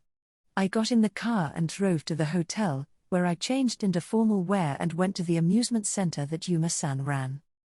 Wow! There was a super huge space there. There were glittering neon signs, huge fountains, and a gorgeous atmosphere. As I was stunned by the sight, Miyu-san and the others who had also changed into dresses arrived. Now, let me show you the inside. We've reserved the place for today. I see. Thanks for that. Haijuki-san nodded lightly at Yuma-san's words. A huge facility like this was rented out for a day. Normally, there would be a lot of customers. It's really outrageous that they would rent it out just for us. The scale was so different. Inside the facility, there was a casino game space that I've only seen in movies and manga. Well, apparently, it's a coin-operated game. I wore a proper suit, but I couldn't help but feel out of place. Rather, I'm glad I brought my suit. And that I prepared it just in case. When I was thinking about that, Yuma-san called out to me. Right, Yuuya-kun. Yes? I'd like you to play with me first. Do you have any money with you? Well. That's good. The games we have here are coin-operated games, so you'll need to convert your money into coins first. Well, that's true. But how many coins do I need to have? Would 1 million yen be enough? Huh? I pulled out a wad of cash from my item box as if I were pulling it out of my pocket. That money is. I'm sorry, I have cash. But if I can use the money, that's just fine. If possible, it would be better to return the large amount of money that I obtained from defeating monsters in the other world to the Earth. I've never had the opportunity to spend a lot of money before, so it would be great if I could use this opportunity. As I was thinking about this, I noticed that everyone was staring at me. Huh? Is it not enough? Then. Since Yuma-san and the others didn't react well, I put down 2, 3, 4, and 5 wads of cash for the time being, and... Wait a minute. Huh? The first million yen will be enough. Apparently, the first million yen was enough, and I retrieved the additional money. So, which game do you want to play? Let's see. Then the slots over there? Please, I don't know much about slots, but I imagine they are common in Japanese arcades. Therefore, I'm sure I can do it. When I was thinking about it, Yuma-san smiled at me. Slots, huh? That's good, isn't it? It's easy to operate over here, so it's a big help. It's nothing. It's easy to do. You just insert the coins and press the button. First, you have to exchange the money for coins. As he said that, I exchanged my 1 million yen for the coins Yuma-san had brought with him. I sat down without being prompted, and while Miyu-san and Haijuki-san watched, I put in the coins, but... where should I press? PFFT. You really don't know anything about this thing, do you? Then, Yuma-san laughed at me. No, that is how it is with beginners.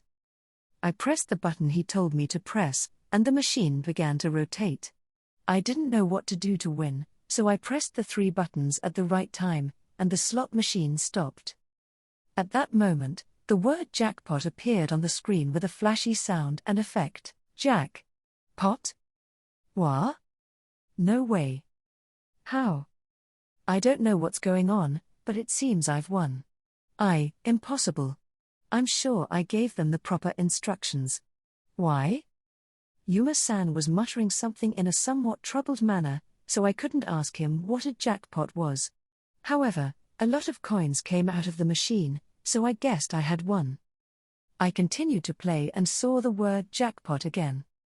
Again, a lot of coins were coming out of the machine. I pressed the button again and again, but each time the results were the same, jackpot. Yuuya-san, you're amazing. Maybe he's just a guy with a little more luck than we thought. Miyu-san and Haijuki-san are standing behind me admiringly. Is this machine broken? I've only been getting the same results since a while ago. I was grateful that I was apparently winning, but as I continued to win so much, I began to worry that something was wrong with the machine at this place. That's right, it might be so. Yuma-san said with a somewhat tense look on his face. I don't know if the machine was really malfunctioning or not. But even if it wasn't, I guess my luck stats just worked well. Damn it. What the hell is going on? Did you maintain it properly? Oh, of course. Then how come he's always winning? Is it really okay? While watching Yuma-san arguing with the clerk about something, I could not help but feel that way. Miyu-san was listening to the conversation between the clerk and Yuma-san with a somewhat suspicious look on her face. I wondered what was going on.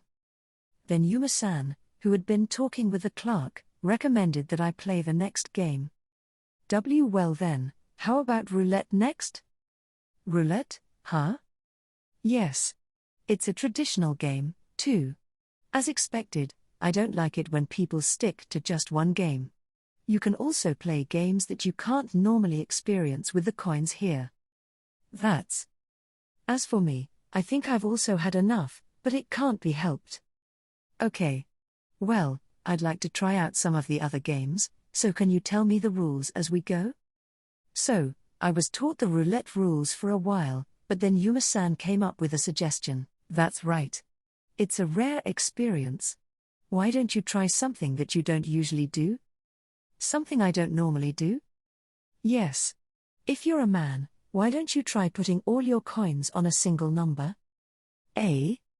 Putting all my coins on a single number means I only have one chance to win? As I was confused by the risky suggestion, Miyu-san, who was standing beside me and could not stand by watching and opened her mouth. Yuma-san, that would be. Can you keep quiet for a moment? I'm having a conversation with Yuuya-kun right now. Yuma-san interrupted her words without looking at Miyu-san, and smiled. How about it? Yuuya-kun. It's not like anyone can keep playing with you. I'd like you to show me how extraordinary you are. It's not like this roulette game is going to show you how extraordinary I am, but it's hard to refuse. I'm sure Yuma-san has no intention of letting me refuse. Well, in any case, it's a chance for me to return the money to Earth, so I'll accept it. Very well, Yuuya-san. Miyu-san shouted in surprise, while Yuma-san deepened his smile. I see. I was hoping you would say that. So, what do you want to do? What number do you want to put it on? Then black number 6. The reason I chose that number was because I suddenly thought of Kuro in my mind. Kuro and Roku. T/N, Kuro means black, and Roku means 6 in Japanese. In other words, I didn't think too much about it. I think it's a matter of luck, just like slots, so there's no point in thinking too much about it. Even if it may not be true, I felt that way as an amateur. I see, the black 6. Yuma-san, who had a meaningful expression on his face, let the dealer start the roulette. Phew. It's almost impossible to guess with only one number. Moreover, if I instruct the dealer to block it, he will certainly lose. This is what happens when you embarrass me. Yuma-san was staring at the roulette wheel with a smile on his face while muttering to himself. But. Oh, I won. Wah-ah-ah-at. What a surprise, the result of the roulette was black 6. No. I didn't think that the 100 points that I gave to my luck status when I leveled up by defeating the Kaiser Ogre and the others would have this much of an effect. Impossible. There's no chance for him to win. Why? Yuma-san? Yuma-kun, what's wrong? Huh? Next. There's still another game. Yuma-san said angrily, and I decided to experience all the games. Amazing. No way. There's been a mistake. Wow, I've won every game I've played. For example, if I played poker, I would get a royal straight flush on my first hand. If I played blackjack, I would get a blackjack over and over again. Boss. What should I do? All right. The next one is. Oh, I won again. What? I felt Yuma-san and the clerk talking behind my back, but I continued to play the game, but I still ended up winning all of them. What the hell is going on? You guys. Are you following my instructions properly? Oh, of course. Yuma-san was getting rougher and rougher as he kicked things nearby. As I continued winning, Yuma-san's tone of voice became rougher and rougher, and I couldn't help but feel sorry for him. Impossible. Yuma-san was already mumbling something, and I wondered where his initial composure had disappeared to. I'm really sorry. Anyway, I won and won again, and as a result, the number of coins I had was outrageous. There's a big pile of coins behind me. Yuuya-san, you're too good. You seem to have some kind of special power. Perhaps I should reevaluate a bit. Miyu-san was greatly pleased whenever I won. I'm glad that I was able to show my good side as a boyfriend because Haijuki-san was also surprised and impressed by my great victory. Then Yuma-san shouted, seemingly at the end of his patience.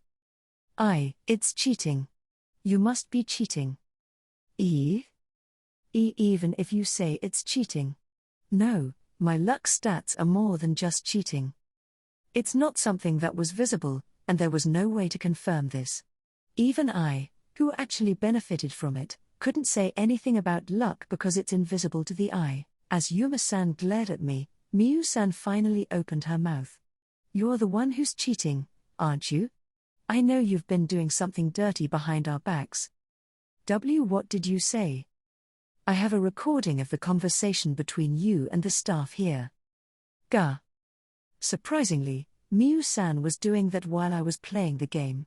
I had the feeling that Yuma-san often talked with the clerk in the back, but I was too focused on the game to grasp the content. If what Miyu-san says is true, then the recorded content is probably a way to manipulate the outcome of the games. Haijuki-san, who was watching them arguing, called out to Yuma-san with a somewhat confused look.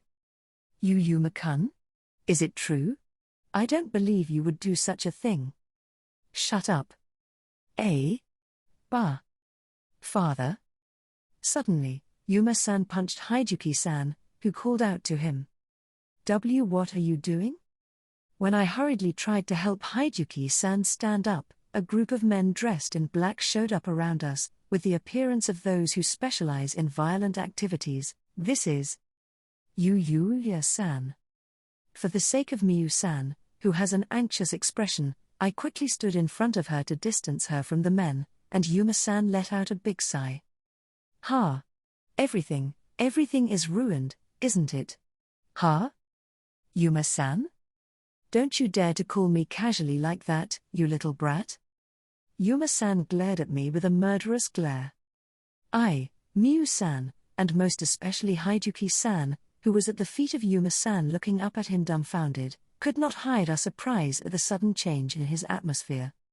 Ignoring our gazes, Yuma-san continued languidly. I was so close to getting the Mido group peacefully. The one who was most surprised by what Yuma-san said was Haijuki-san, who was pushing for the marriage proposal. What? What is this all about, Yuma-kun? You still don't get it, do you? I was only thinking of marrying your daughter and using her to take over the Mido group. Wah. Haijuki-san is in a state of shock at Yuma-san's words. What do you? Hey, can't you see that after all this? Did you really not see that? I'm not just making money by doing things properly, you know. Look, that's the proof. As Yuma-san spread out his hands, the men in black clothes surrounding us pulled out a gun from their pockets. Seriously? As you can see, I'm from the underground world, you know. I'm earning a lot of money from these kinds of cheating entertainment facilities as well as others. Yuma-san made a wicked smile as he said this. So, I thought of expanding from overseas to Japan, but these days, Japan has become a troublesome place for people from the underground business like us to operate. So, I decided to use the Mido Group, which has a lot of power in Japan, and use them as a cover to move freely in Japan. But that bastard blew the whole plan out of the water. No way.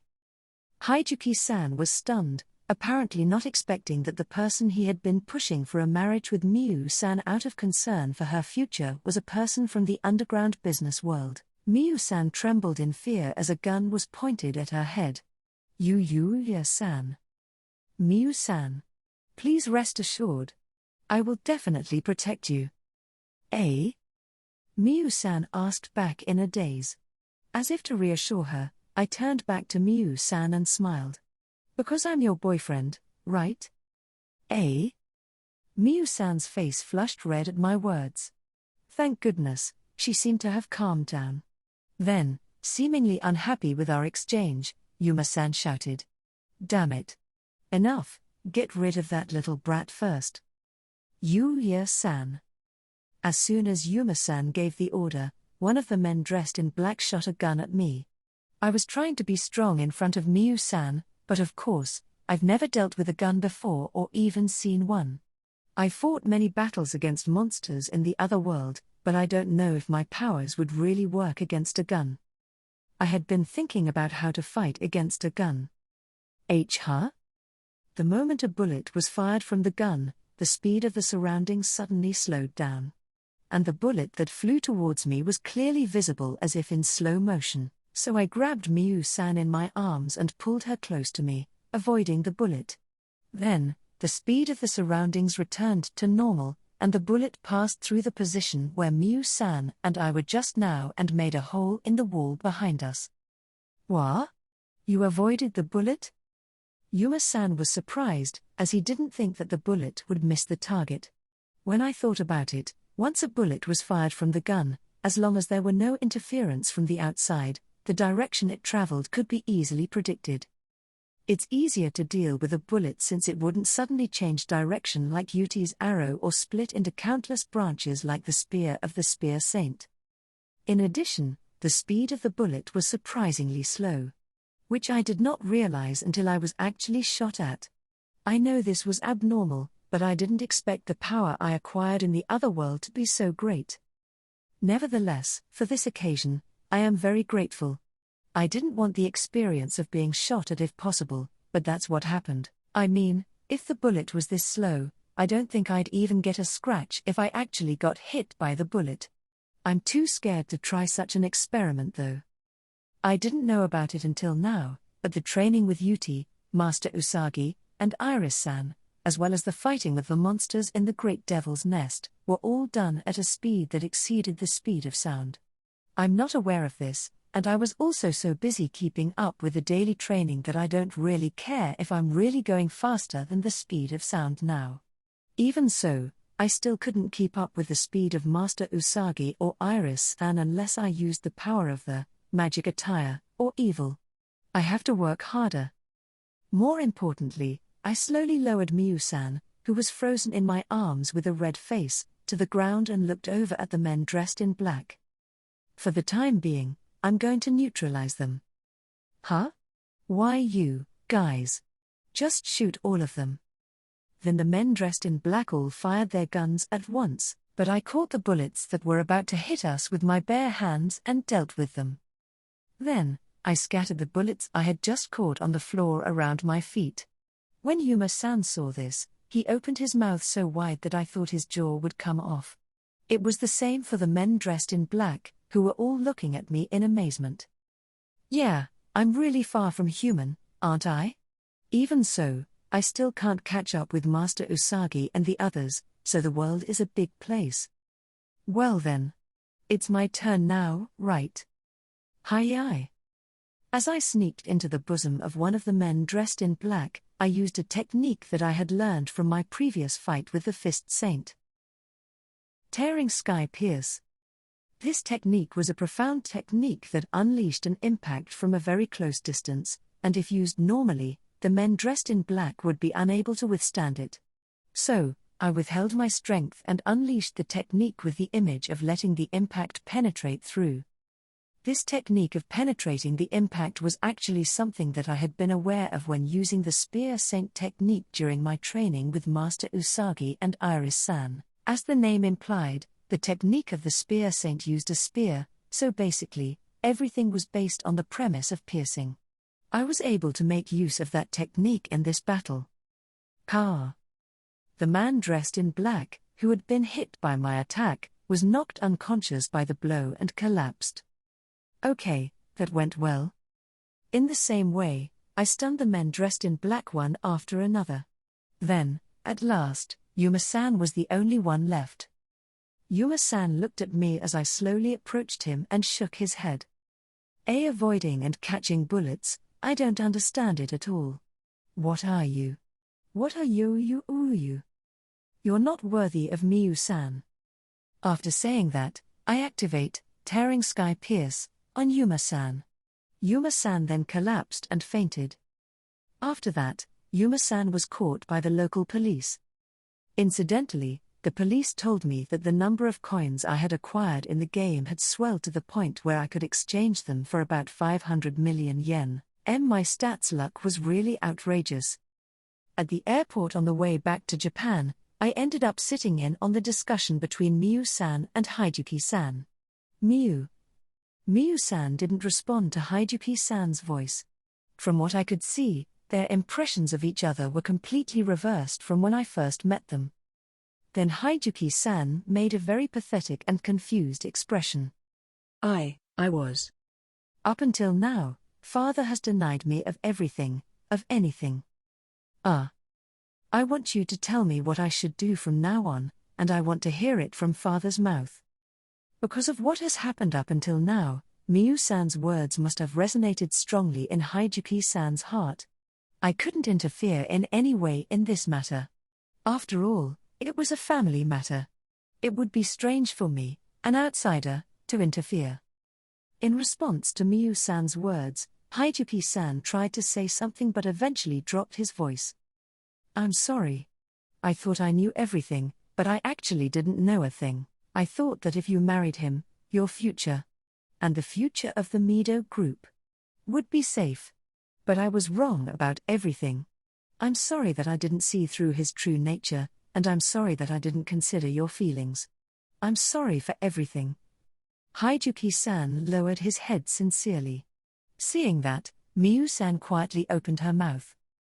I understand that Father was making the decisions for my sake. Even if it is for the Mido group, I think it is true that Father wanted to do so to help me as much as possible. But I like what I do now. I love it. I decide what makes me happy. That's what I wanted to tell you, Father. I see. Haijuki-san nodded slightly and unexpectedly turned his head towards me. Yuuya-kun. Why yes. I've said a lot of horrible things to you. I'm really sorry. No, that's. Haijuki-san suddenly bowed to me, and I was at a loss for words. I was just fulfilling my role as Miyu-san's boyfriend. Please take care of Miyu, huh? Father? I was stunned by Haijuki-san's words. Then Miyu-san became flustered, her face turning red. What are you panicking about? You and Yuuya-kun are dating, aren't you? You can get married anytime you want. Well, that's not the case. No, if that happens. Haijuki-san laughed amusingly at Miyu-san, who tried to say something back. When I saw Haijuki-san, I realized that Miyu-san was also being teased, and for the first time, I smiled with Haijuki-san. I'm glad. There may still be some awkwardness, but I hope the two of them can get along from now on. At any rate, I guess my mission is complete, huh? I hope I was able to play the role of a boyfriend without causing any embarrassment for Miyu-san. Then Haijuki-san turned to face me again and winked. Whenever you decide to get married, let me know. I'll spare no effort to help you. Father. This means that I've done well as a boyfriend, right? In the end, I finally relaxed my shoulders. I had no idea it was on such a remote planet. While Yuuya was getting into trouble overseas, Earth was being observed from a planet in the distant universe. A girl was staring at the holographic image of the Earth. She was humanoid like the people on Earth, but her hair and other body parts emit phosphorescence. The girl muttered, "Once more, let's bring that blueprint to our planet." The wish of the girl on a certain planet in the distant universe. Yuuya still has no way of knowing it. Chapter 5, Unbeatable Trio. Part. Naive. After successfully fulfilling my role as Miyu-san's boyfriend, I was once again spending my days in training with Master Usagi. Of course, Iris-san was also with us, and as usual, the two holy were giving me difficult training. I'm glad to see that both of them had recovered from the attack they received from Avis. There were no particular aftereffects, and they're able to fight as they always had. Well, this training was so tough that I didn't even have time to think about it. Even so, I had recently been able to use the power of evil more consistently, so I was still training with Master Usagi to make full use of Kuro's power. Yuuya-kun, you're really amazing. You're absorbing more and more of our techniques. Affirmative. Yuuya, you're outrageous. I can never win against you. Ara? But Yuti-chan has inherited all the Bow Saints' techniques, right? Then you still have a fighting chance, don't you? Negative. The current Yuuya will soon also master my techniques. That will cancel it out. And then he can unleash another holy technique. There is no way for me to beat Yuuya. I see. While Master Usagi and I were fighting, Iris-san and Yuti observed the progress, and Knight and Akatsuki were also doing their own training. Knight was training to do high-speed attacks while wearing magic attire, and Akatsuki was training to be able to use his skills more extensively. Uma-san was sleeping in the house as usual, but there was a new observer of our training starting this time.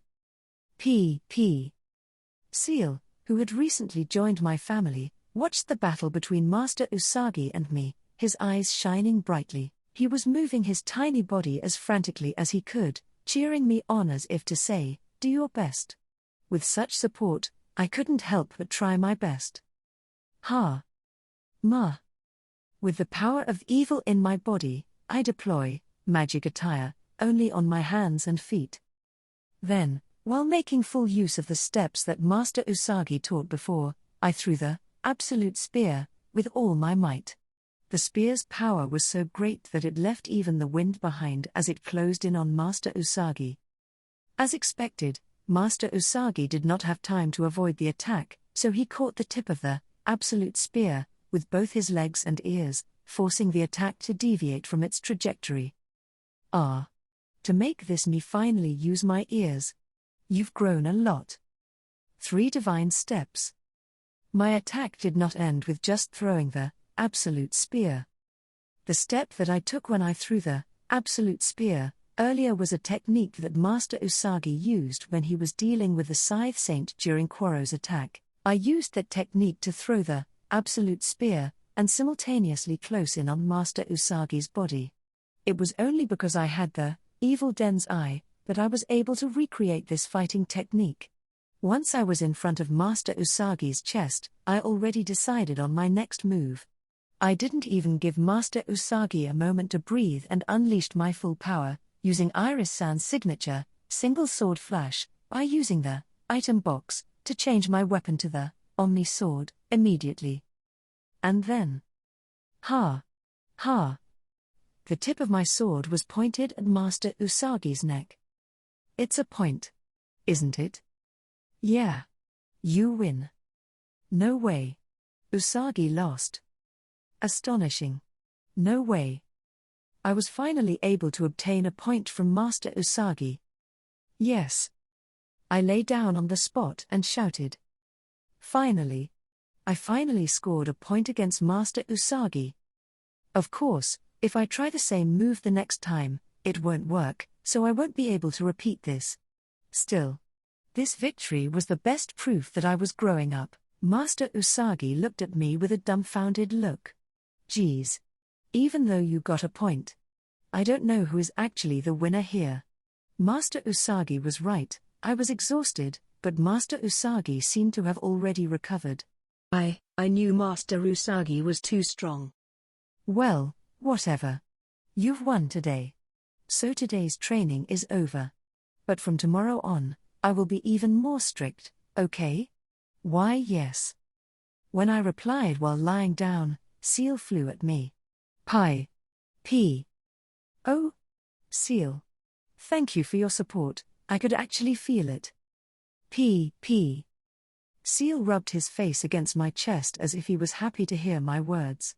He's so cute, as usual, strange creatures gather in your house. Is that so? That's right. Right. Yuuya-kun's house is strange if I just think about it normally, isn't it? To begin with, the place where the house is located is strange. Ah ha ha ha ha. It's not me who built the house, but Sage-san, though. As we talked, I suddenly remembered the title I had gotten the other day when Avis attacked. The other day, when Avis attacked, I was defeating the evil beasts one after another, and I got the title. Holy King. Huh? No way. Hearing my words, Master Usagi and Iris-san widened their eyes. As I thought, it's strange to have this title when I'm not even a holy. In order to obtain the Holy King title, you need to have the soul of the holy in your body, you're not the holy itself. So why did you? Even if you say so. That reminds me, the other day when Iris-san gave me a massage, I got the Holy Soul skill. Massage. Yuuya-kun. You must have gotten the Holy Soul by accident. Ah ha ha ha ha. What is it? If you have something to say it clearly. No, it's okay. Master Usagi was being pressured. When I was surprised by the unusual sight, Iris-san turned her gaze toward me and complained about something. But I think it would be better to keep quiet about it.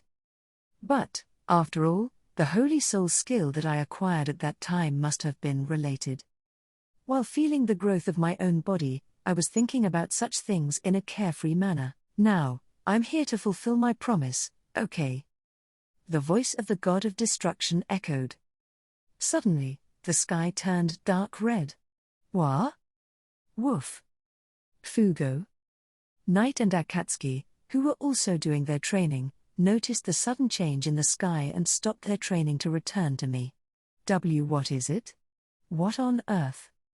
When I was startled by the sudden situation, Master Usagi and Iris-san shouted in a hurry. What's going on here? There's no way I could have known. Something is coming. As I struggled to keep up with this too rapid development, I saw what looked like a wave of black power approaching my house. What?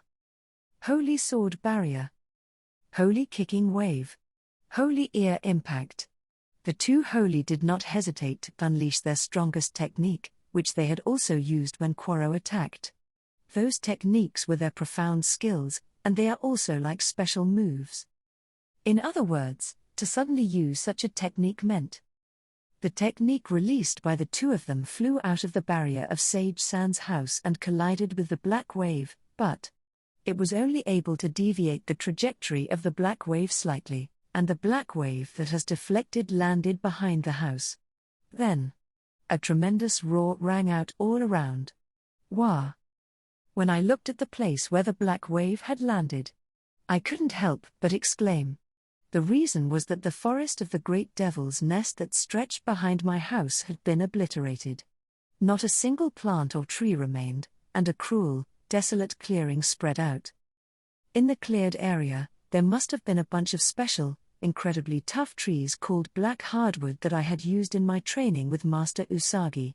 But now, right in front of my eyes, I can't even find any of those trees. All I could see now was a dead land. While I was looking at the land in a daze, unable to understand what had happened, Iris-san and Master Usagi fell to their knees. Ku. It's too much.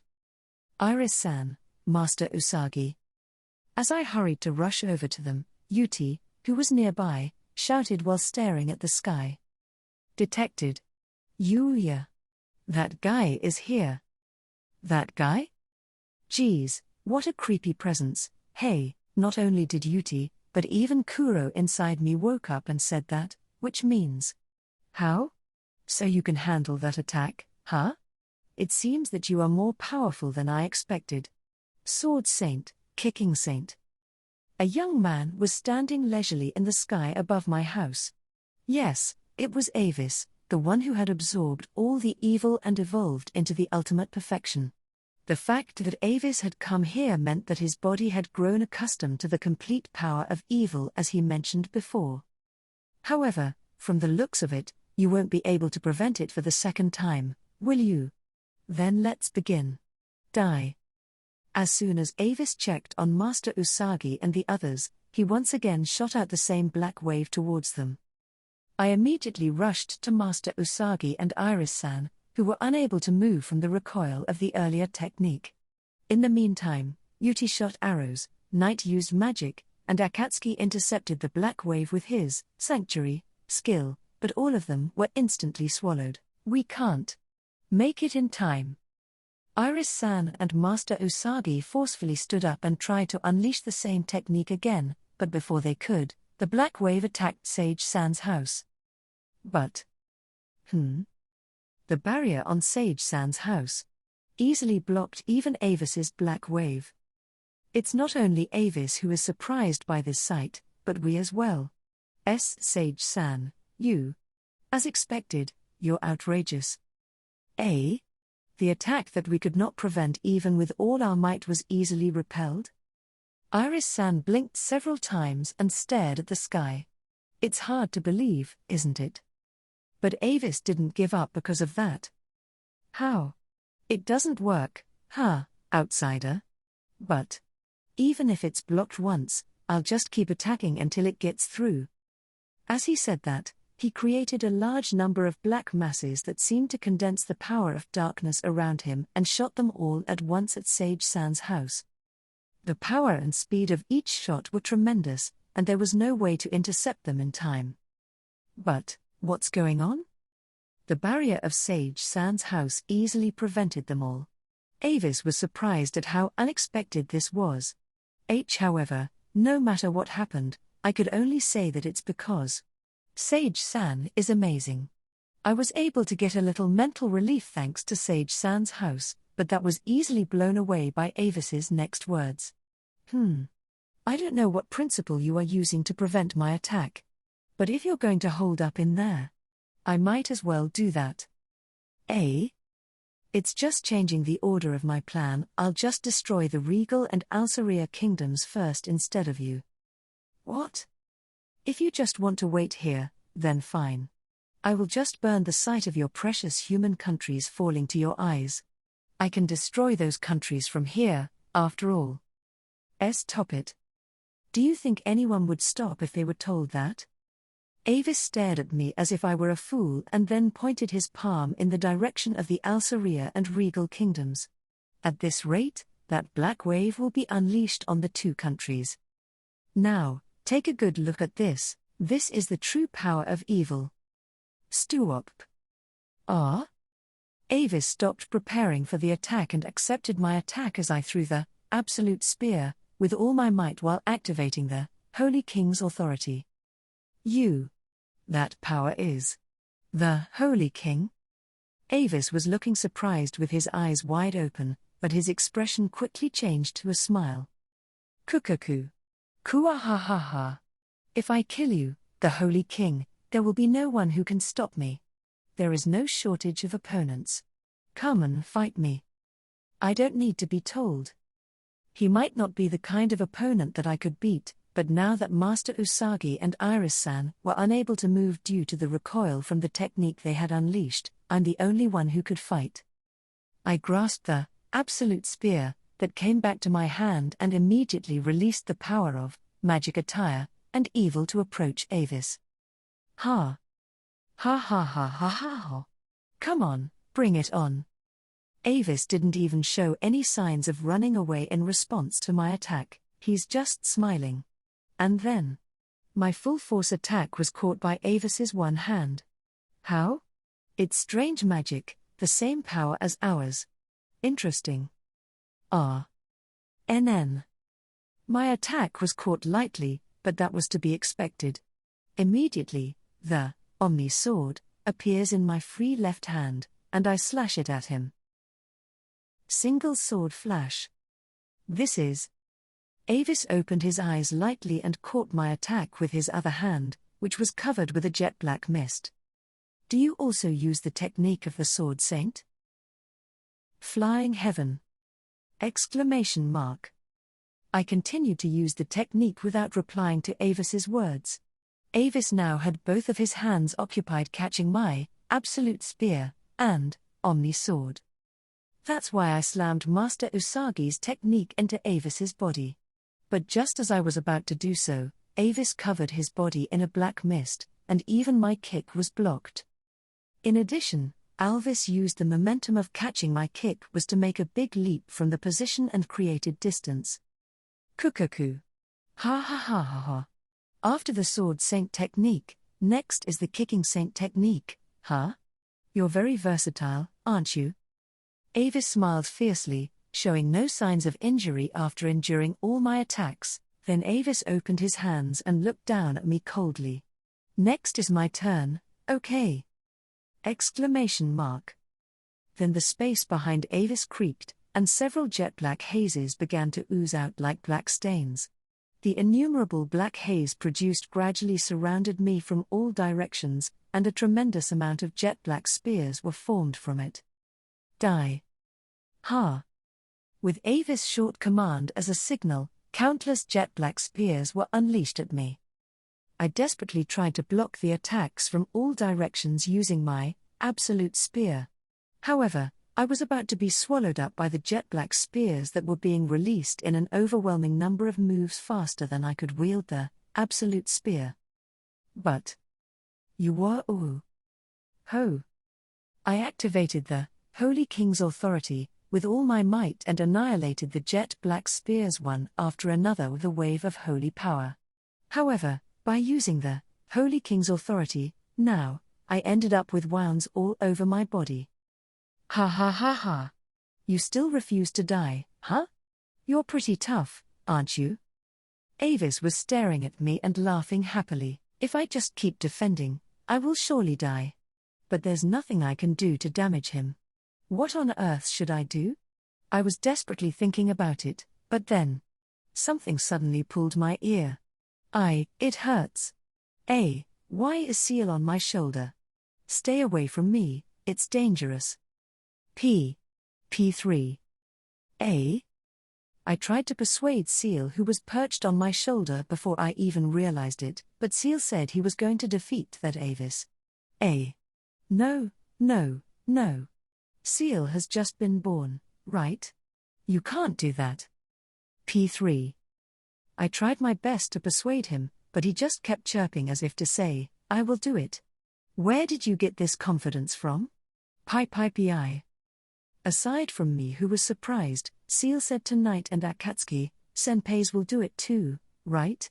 Then, perhaps in response to Seal's voice, Knight and Akatsuki also expressed their intentions toward me. Woof. Booey. Even Knight and Akatsuki?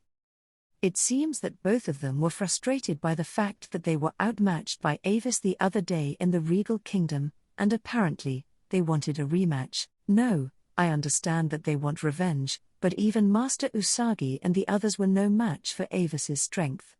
As I was trying to stop the three of them somehow, Uma-san came lazily from the house. Interesting. Why don't you just let them do it? Uma-san. I, for one, I'm curious to see how far this species called Luan can fight. For that reason only? It's not just that. Seal has unknown status and skills. And Seal himself is so insistent because he thinks he can beat him, right? P3. Seal. In Uma-san's words, Seal said, "That's right." Excitedly. Then, Avis, who was watching us, said with an air of ridicule, "Ha! What can a little bird like that do?" "Hi." At that moment, Seal turned back to Avis and answered in a piercing voice, a complete change from his previous cute appearance. The way he looked at Avis was as if he was giving him a ha. "Look. You Seal-san?" I was surprised at the sudden change in atmosphere, but he answered me in his same cute voice as before when I called out to him, "P." It was as if he was saying, "Leave it to me." Seal turned to Avis again and flew straight out. P-E-I. "Seal-san." Seal flew out at Avis shouting, "I'll kill you, you bastard." The gap was just tremendous. When Knight and Akatsuki saw Seal's action, they looked at each other and started running towards Avis at once. Waff. Fugu. Knight. Akatsuki. I tried to stop them in a panic, but since I hadn't yet regained my strength from activating the Holy King's authority, I couldn't muster the strength to move. Then, Uma-san approached me and said in a relaxed manner, "Well, look. Aside from Seal, Knight has the potential to be as powerful as me. And Akatsuki is also one of the few existences that can resist the evil. Don't worry, it will be fine." "Why you say that, but did you see how strong he was in the Regal Kingdom? Even so, he's still no threat to me. So it will be fine." "It may be so to you, Uma-san, but it's not good." Uma-san wouldn't listen to me. While I was holding my head, Seal finally reached Avis. P-E-I. "Humph. You're just as annoying as a fly die. Kia eel." At that moment, black waves rained down on Seal and Knight and Akatsuki. Knight and Akatsuki managed to avoid the attack, but Seal received the entire attack. Seal was blown away like dust and crashed to the ground in misery. Part 2. Seal. "Uma-san, please stop." "No, not yet." Uma-san was staring at Seal with excitement, so I returned my gaze to Seal again and saw. What's going on? Seal's body, which was lying on the ground, was wrapped in blue flames, and the next moment he was restored to an unharmed state. Avis's eyes widened at the sight of this scene. "Bye. I don't know what skill you used, but if it doesn't kill you in one hit, I'll just keep attacking until you die." Once again, countless attacks rained down on Seal, Knight, and Akatsuki. And this time, Knight and Akatsuki were also taking damage. Kion. Buiai. Knight. Akatsuki. Avis. As I desperately tried to move my body to save them, I was met with another strange scene. Pei. The moment Seal let out a loud chirp in the direction of Knight and Akatsuki. Wah? Woof. Fugo. To my surprise, both of their bodies were suddenly enveloped in blue flames, and then they started to move again, unharmed. What's going on? Master Usagi and Iris-san, who were watching the scene, were just as shocked as I was. In the midst of all this, only Uma-san was smiling happily. There is only one possible cause for this. It's probably Seal's skills. See Seal's skills? If you only consider the appearance, it is probably the blue flame skill, but if you look at the effect, it may be resurrection. But that's not the main issue. Have you noticed? Seal is much stronger after he is resurrected compared to when he is first knocked down. What? It's the same with Knight and Akatsuki. For some reason, they are stronger after they recover than before. Why, you can't be serious. As I watched Seal and the others in dismay, Seal, Knight and Akatsuki all attacked Avis and were blown away by the powerful attacks each time. However, each time they recovered with the mysterious blue flame and went at it again and again. As a result, Seal died and came back to life like a phoenix, and each time he resurrected, the flames grew in intensity, and now he was so hot and bright that he looked like a miniature sun. What's going on? Why isn't he dead? And what's with the heat? What Uma-san described was right. For some reason, Seal and the others were getting stronger and stronger every time they were wounded and revived. Eventually, even if Avis attacked them, they did not sustain a single scratch. Pei. Bufu. Avis was struck on the cheek by Seal's small but scorching hot wings and was blown away with tremendous force. As Avis flew away, the appearance of a gigantic Akatsuki intercepted him. Fugu. Ka. Akatsuki knocked down the flying Avis with astonishing power. Grua. Gee. Knight, who was waiting on the ground, bit Avis as he was slammed into the ground with great force, and then violently swung him around and threw him high into the sky. Avis was unable to move in the air with his body already in tatters and could only scream. It's ridiculous, ridiculous, ridiculous. This is not real. I've absorbed all the power of evil and become the perfect god of destruction.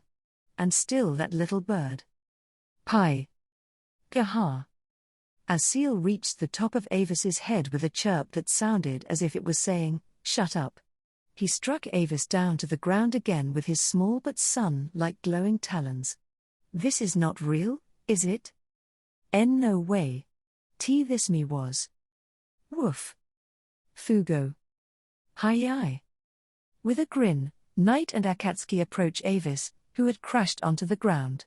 Avis let out a short scream and crawled along the ground to escape somehow, but Seal landed blocking his way.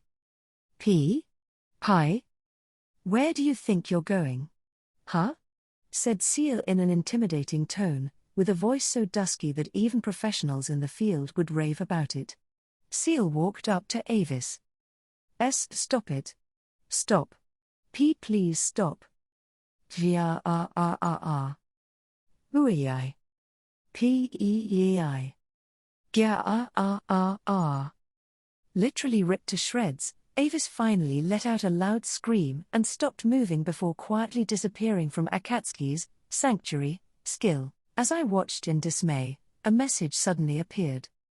You've earned the title, Master of the Divine Beasts. What can I say? I was so fed up with the whole thing. This is not real, is it? After Seal and the others defeated Avis, Master Usagi asked, but unfortunately, it was all real. It's just not right. It's evil, you know. It's the nemesis of the holy and the enemy of all humanity. In addition to that, he was a ridiculous guy who absorbed the other evils and became the ultimate perfection. And it's not even a holy being that destroyed it? Do you have any idea how crazy that sounds? Woof. Fugo. For some reason, Seal was twisting around in my hands as if to say, I'm embarrassed in reaction to Master Usagi's words. However, Knight and Akatsuki seemed to be somewhat apologetic. This is how it ends. Moreover, the fact that he was a perfect evil. No evil will be born for tens of thousands of years from now. When Uma-san said that, Master Usagi showed his rarely seen wild behavior. I was somehow very sorry about all this. What on earth do you have to lament about? For you people, evil is the enemy, isn't it? If that's the case, shouldn't you be happy that it was destroyed? I understand that. But if that's the case, what will be the significance of our existence as the holy? I don't know. It's your fault for being weak. No, Uma-san. Master Usagi is not weak. He's very strong, so it's actually strange that Uma-san is much stronger than him. As my feelings were indescribable, I suddenly noticed that Iris-san had remained silent. Worried. Are you okay? Yeah, I'm fine. I'm just wondering what I've been working so hard for. That's what's on my mind. She wasn't okay, was she?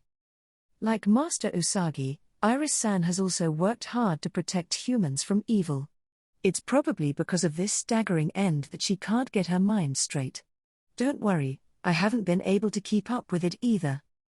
However, Seal, the person in question, has been glued to me since a while ago, rubbing his body against mine as if to say, praise me, praise me, he's so cute. When I looked at Seal and relaxed my cheeks, Uma-san continued in a dumbfounded manner. Good grief. The holy of this generation is pathetic. You should learn from the sage. He destroyed all of the evil by himself, you know. Wait. I can't see any end to the saga of Sage-san.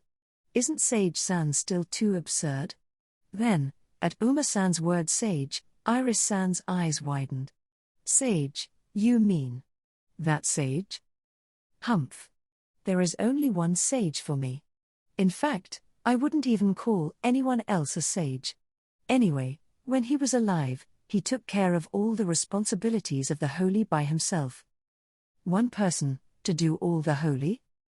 Really, Sage-san, you can do anything.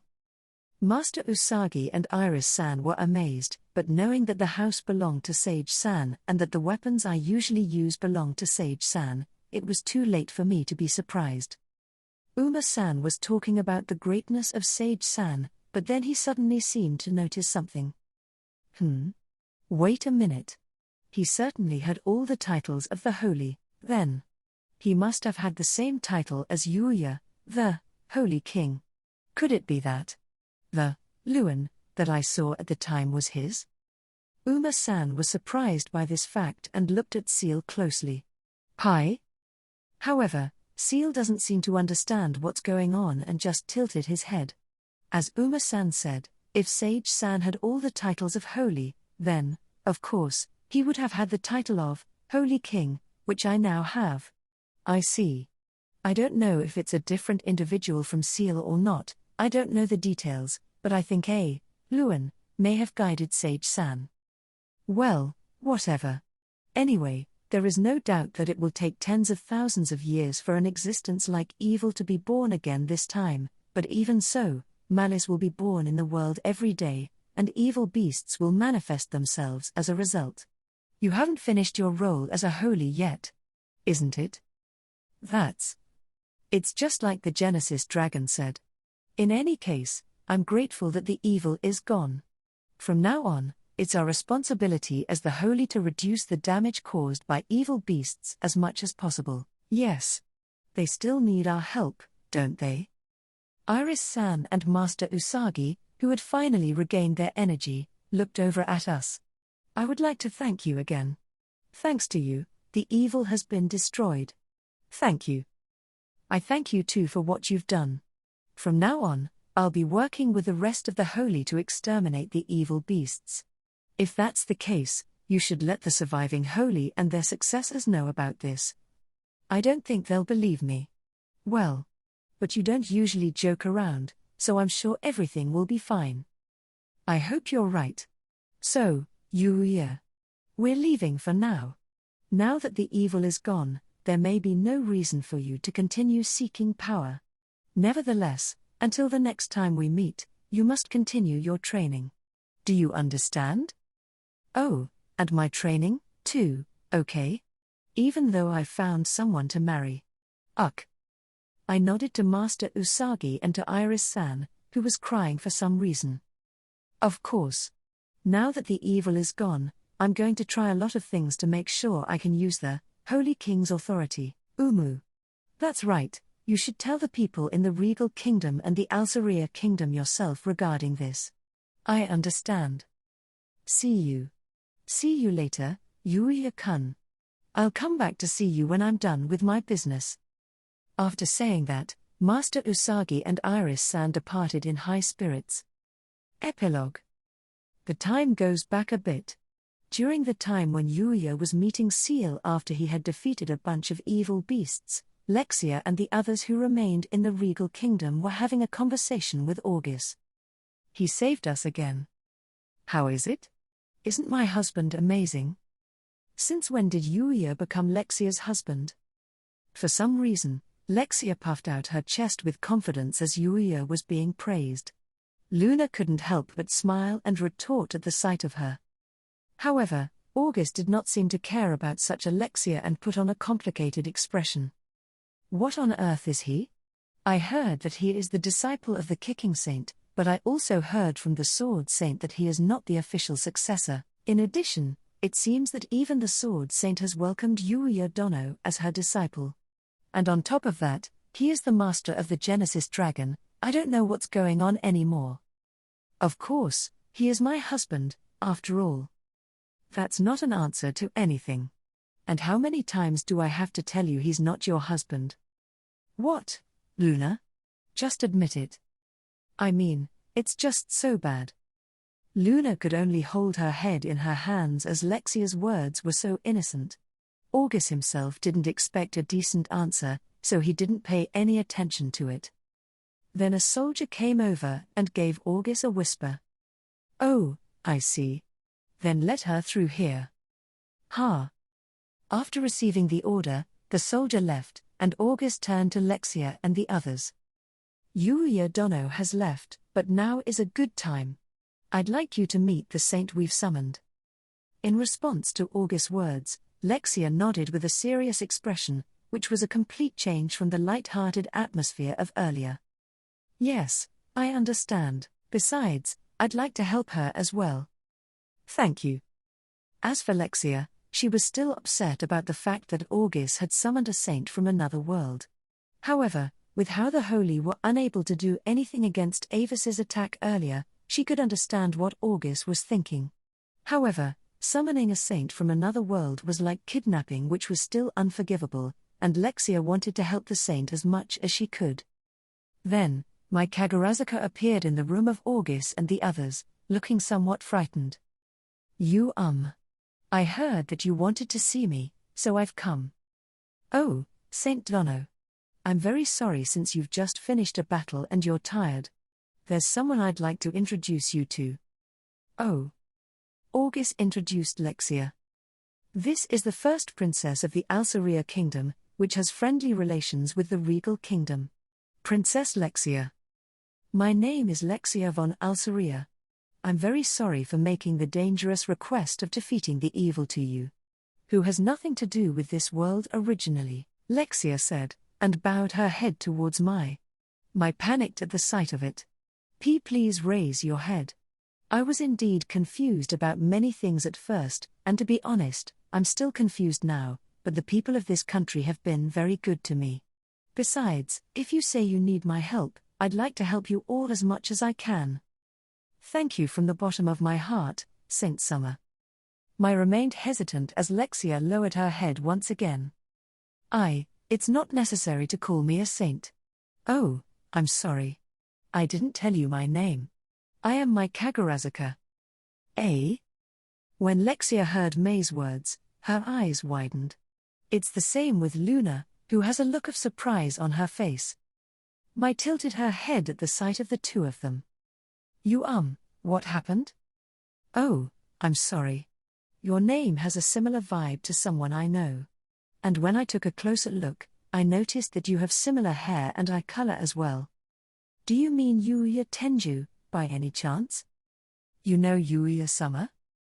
Lexia was surprised by May's words. August, who was watching the exchange, suddenly muttered, "If you ask me, Yuuya Dono and Saint Dono indeed have a somewhat similar atmosphere." "Ah, yes. It's because we're from the same hometown." "Eh?" Everyone in the room froze when they heard May's words, which she said casually. Unbeknownst to Yuuya, his secret was finally exposed. What a crazy day, huh? Agreed. It was astounding and exhausting. As we returned to my home on Earth, I couldn't help but think about the day's events and say such things. In my case, my body and mind were completely exhausted. Just when I thought I was finally able to defeat Master Usagi, the person I was supposed to use my power against is now gone. Astonished. Seal, he was so strong. Is that the Hades Return March skill? Looks like it. Uma-san doesn't seem to know the details, but from what I saw, it seems that every time he takes damage, he recovers, and every time he recovers, he gets stronger. Irregularity. It's too strong and it's a nightmare for the opponent, that's for sure. Yuti was right, it will be nothing but a nightmare for those who are fighting it.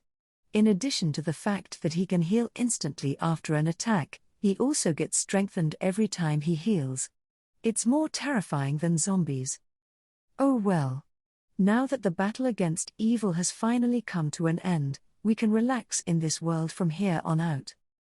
Just as I was about to say that, suddenly, the entire house began to shake. What happened? Confused. I have no idea. Yuti didn't seem to understand the cause either, and we struggled to endure the shaking. It wasn't like an earthquake, but it felt as if the whole space was shaking. Woof, woof. Fugu. P. Something is distorting the space. Then, Knight and the others gathered around us. Uma-san, do you know what this shaking is? Nope. I have no idea. Isn't this some kind of natural disaster unique to this Earth? No. There have been earthquakes, but they have never distorted space. I would be surprised if there were. We endured the shaking for a while, but eventually, it weakened and finally stopped completely. Is it over? Maybe. I don't think it's going to shake again. I let out a slow breath as I listened to Yuti's words. Phew. What was that all about? Yuuya. Huh? Yuti's voice was sharp, but I gave a careless reply. But Yuti's expression remained grim, and her gaze was fixed on my back. I turned around to see if there was something behind me and saw. Huh? For some reason, there was a pillar of light pouring down from the ceiling. However, there didn't seem to be any holes in the ceiling. When I was just staring at the pillar of light, something came down from the top of the pillar. Who? How? Uma-san smiled happily at the sight of the thing that came down, but I wasn't focused on that. Because what fell from the sky was a girl who looked like nothing I've ever seen in this world, or even in the other world. She looked to be about the same age as me, but she had bright blue hair, blue eyes, and a sparkling light that reminded me of the starry sky was dancing around her body. The girl with the mysterious light landed quietly on the floor of my house and looked around at us. Finally, she opened her mouth. I know that the blueprint is here. Please be mature and hand it over. Huh? Blueprint? Confused. Yuuya, do you understand a word she's saying? You don't understand her? Affirmative. I was surprised by Yuti's words, but I soon realized that I could understand the girl's words thanks to my language comprehension skill. Then the girl, who seemed to be impatient with the lack of response, opened her mouth again. I warn you. Please be mature and hand over the blueprint. Otherwise, I will destroy this planet. Huh? You're going to destroy this planet? I raised my voice in amazement at this unexpected statement. But the girl had a very serious expression on her face. We are from a much more advanced civilization than this planet. It would not take much to destroy this planet. Wait. I just want to confirm one thing. Are you an alien? I had a vague idea of what she was talking about, but I asked her to confirm it. Alien. Certainly, from the point of view of the people of this planet, yes. Oops, I was in such a hurry that I didn't introduce myself. The girl who claimed to be an alien bowed her head reverently as she said this. I'm Merle, from the planet Amel. Please return the blueprint to me. The girl who said she was from the planet Amel, Merle-san, raised her head and spoke to us again. No, I have no idea what you're talking about when you ask me to return the blueprint, and what are you referring to when you say that? In response to my question, Merle-san, for some reason, turned her attention to the rectangular machine attached to her arm. Your heart rate and brain waves both show no signs of lying. All right, I'll explain. It seems that the machine attached to her hand is to check if the other person is lying or not. Is there such a thing as a portable lie detector? It's a dearest wish of my planet, Amel, to have something built from the blueprint I'm looking for. Dearest wish. You may not understand since you're living on this peaceful planet, but in this vast universe, tragic interstellar wars are very common. Once upon a time, our planet was invaded by a certain planet and was in danger of being defeated. In order to counter these invaders, our planet has been developing an anti-astronomical annihilation weapon. An anti-astronomical annihilation weapon?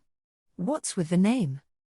However, due to an accident, the design was almost stolen by the enemy, so our ancestors sealed the design in a certain object and released it into the vastness of space to protect it from the hands of the invaders. I honestly want to run away right now from this story, but I don't think I can because Merle-san is talking to me with her eyes on me.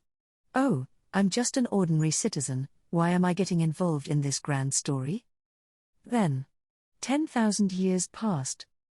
10,000 years? It's too heavy. What does she really want from me? During those 10,000 years, we managed to stop the invasion. Recently, a new bioweapon was created on the enemy's planet, and we are once again in a tight spot. This was when it happened. At this time, I detected a sign from this point on the planet that the seal on the blueprint created by our ancestors was about to be broken.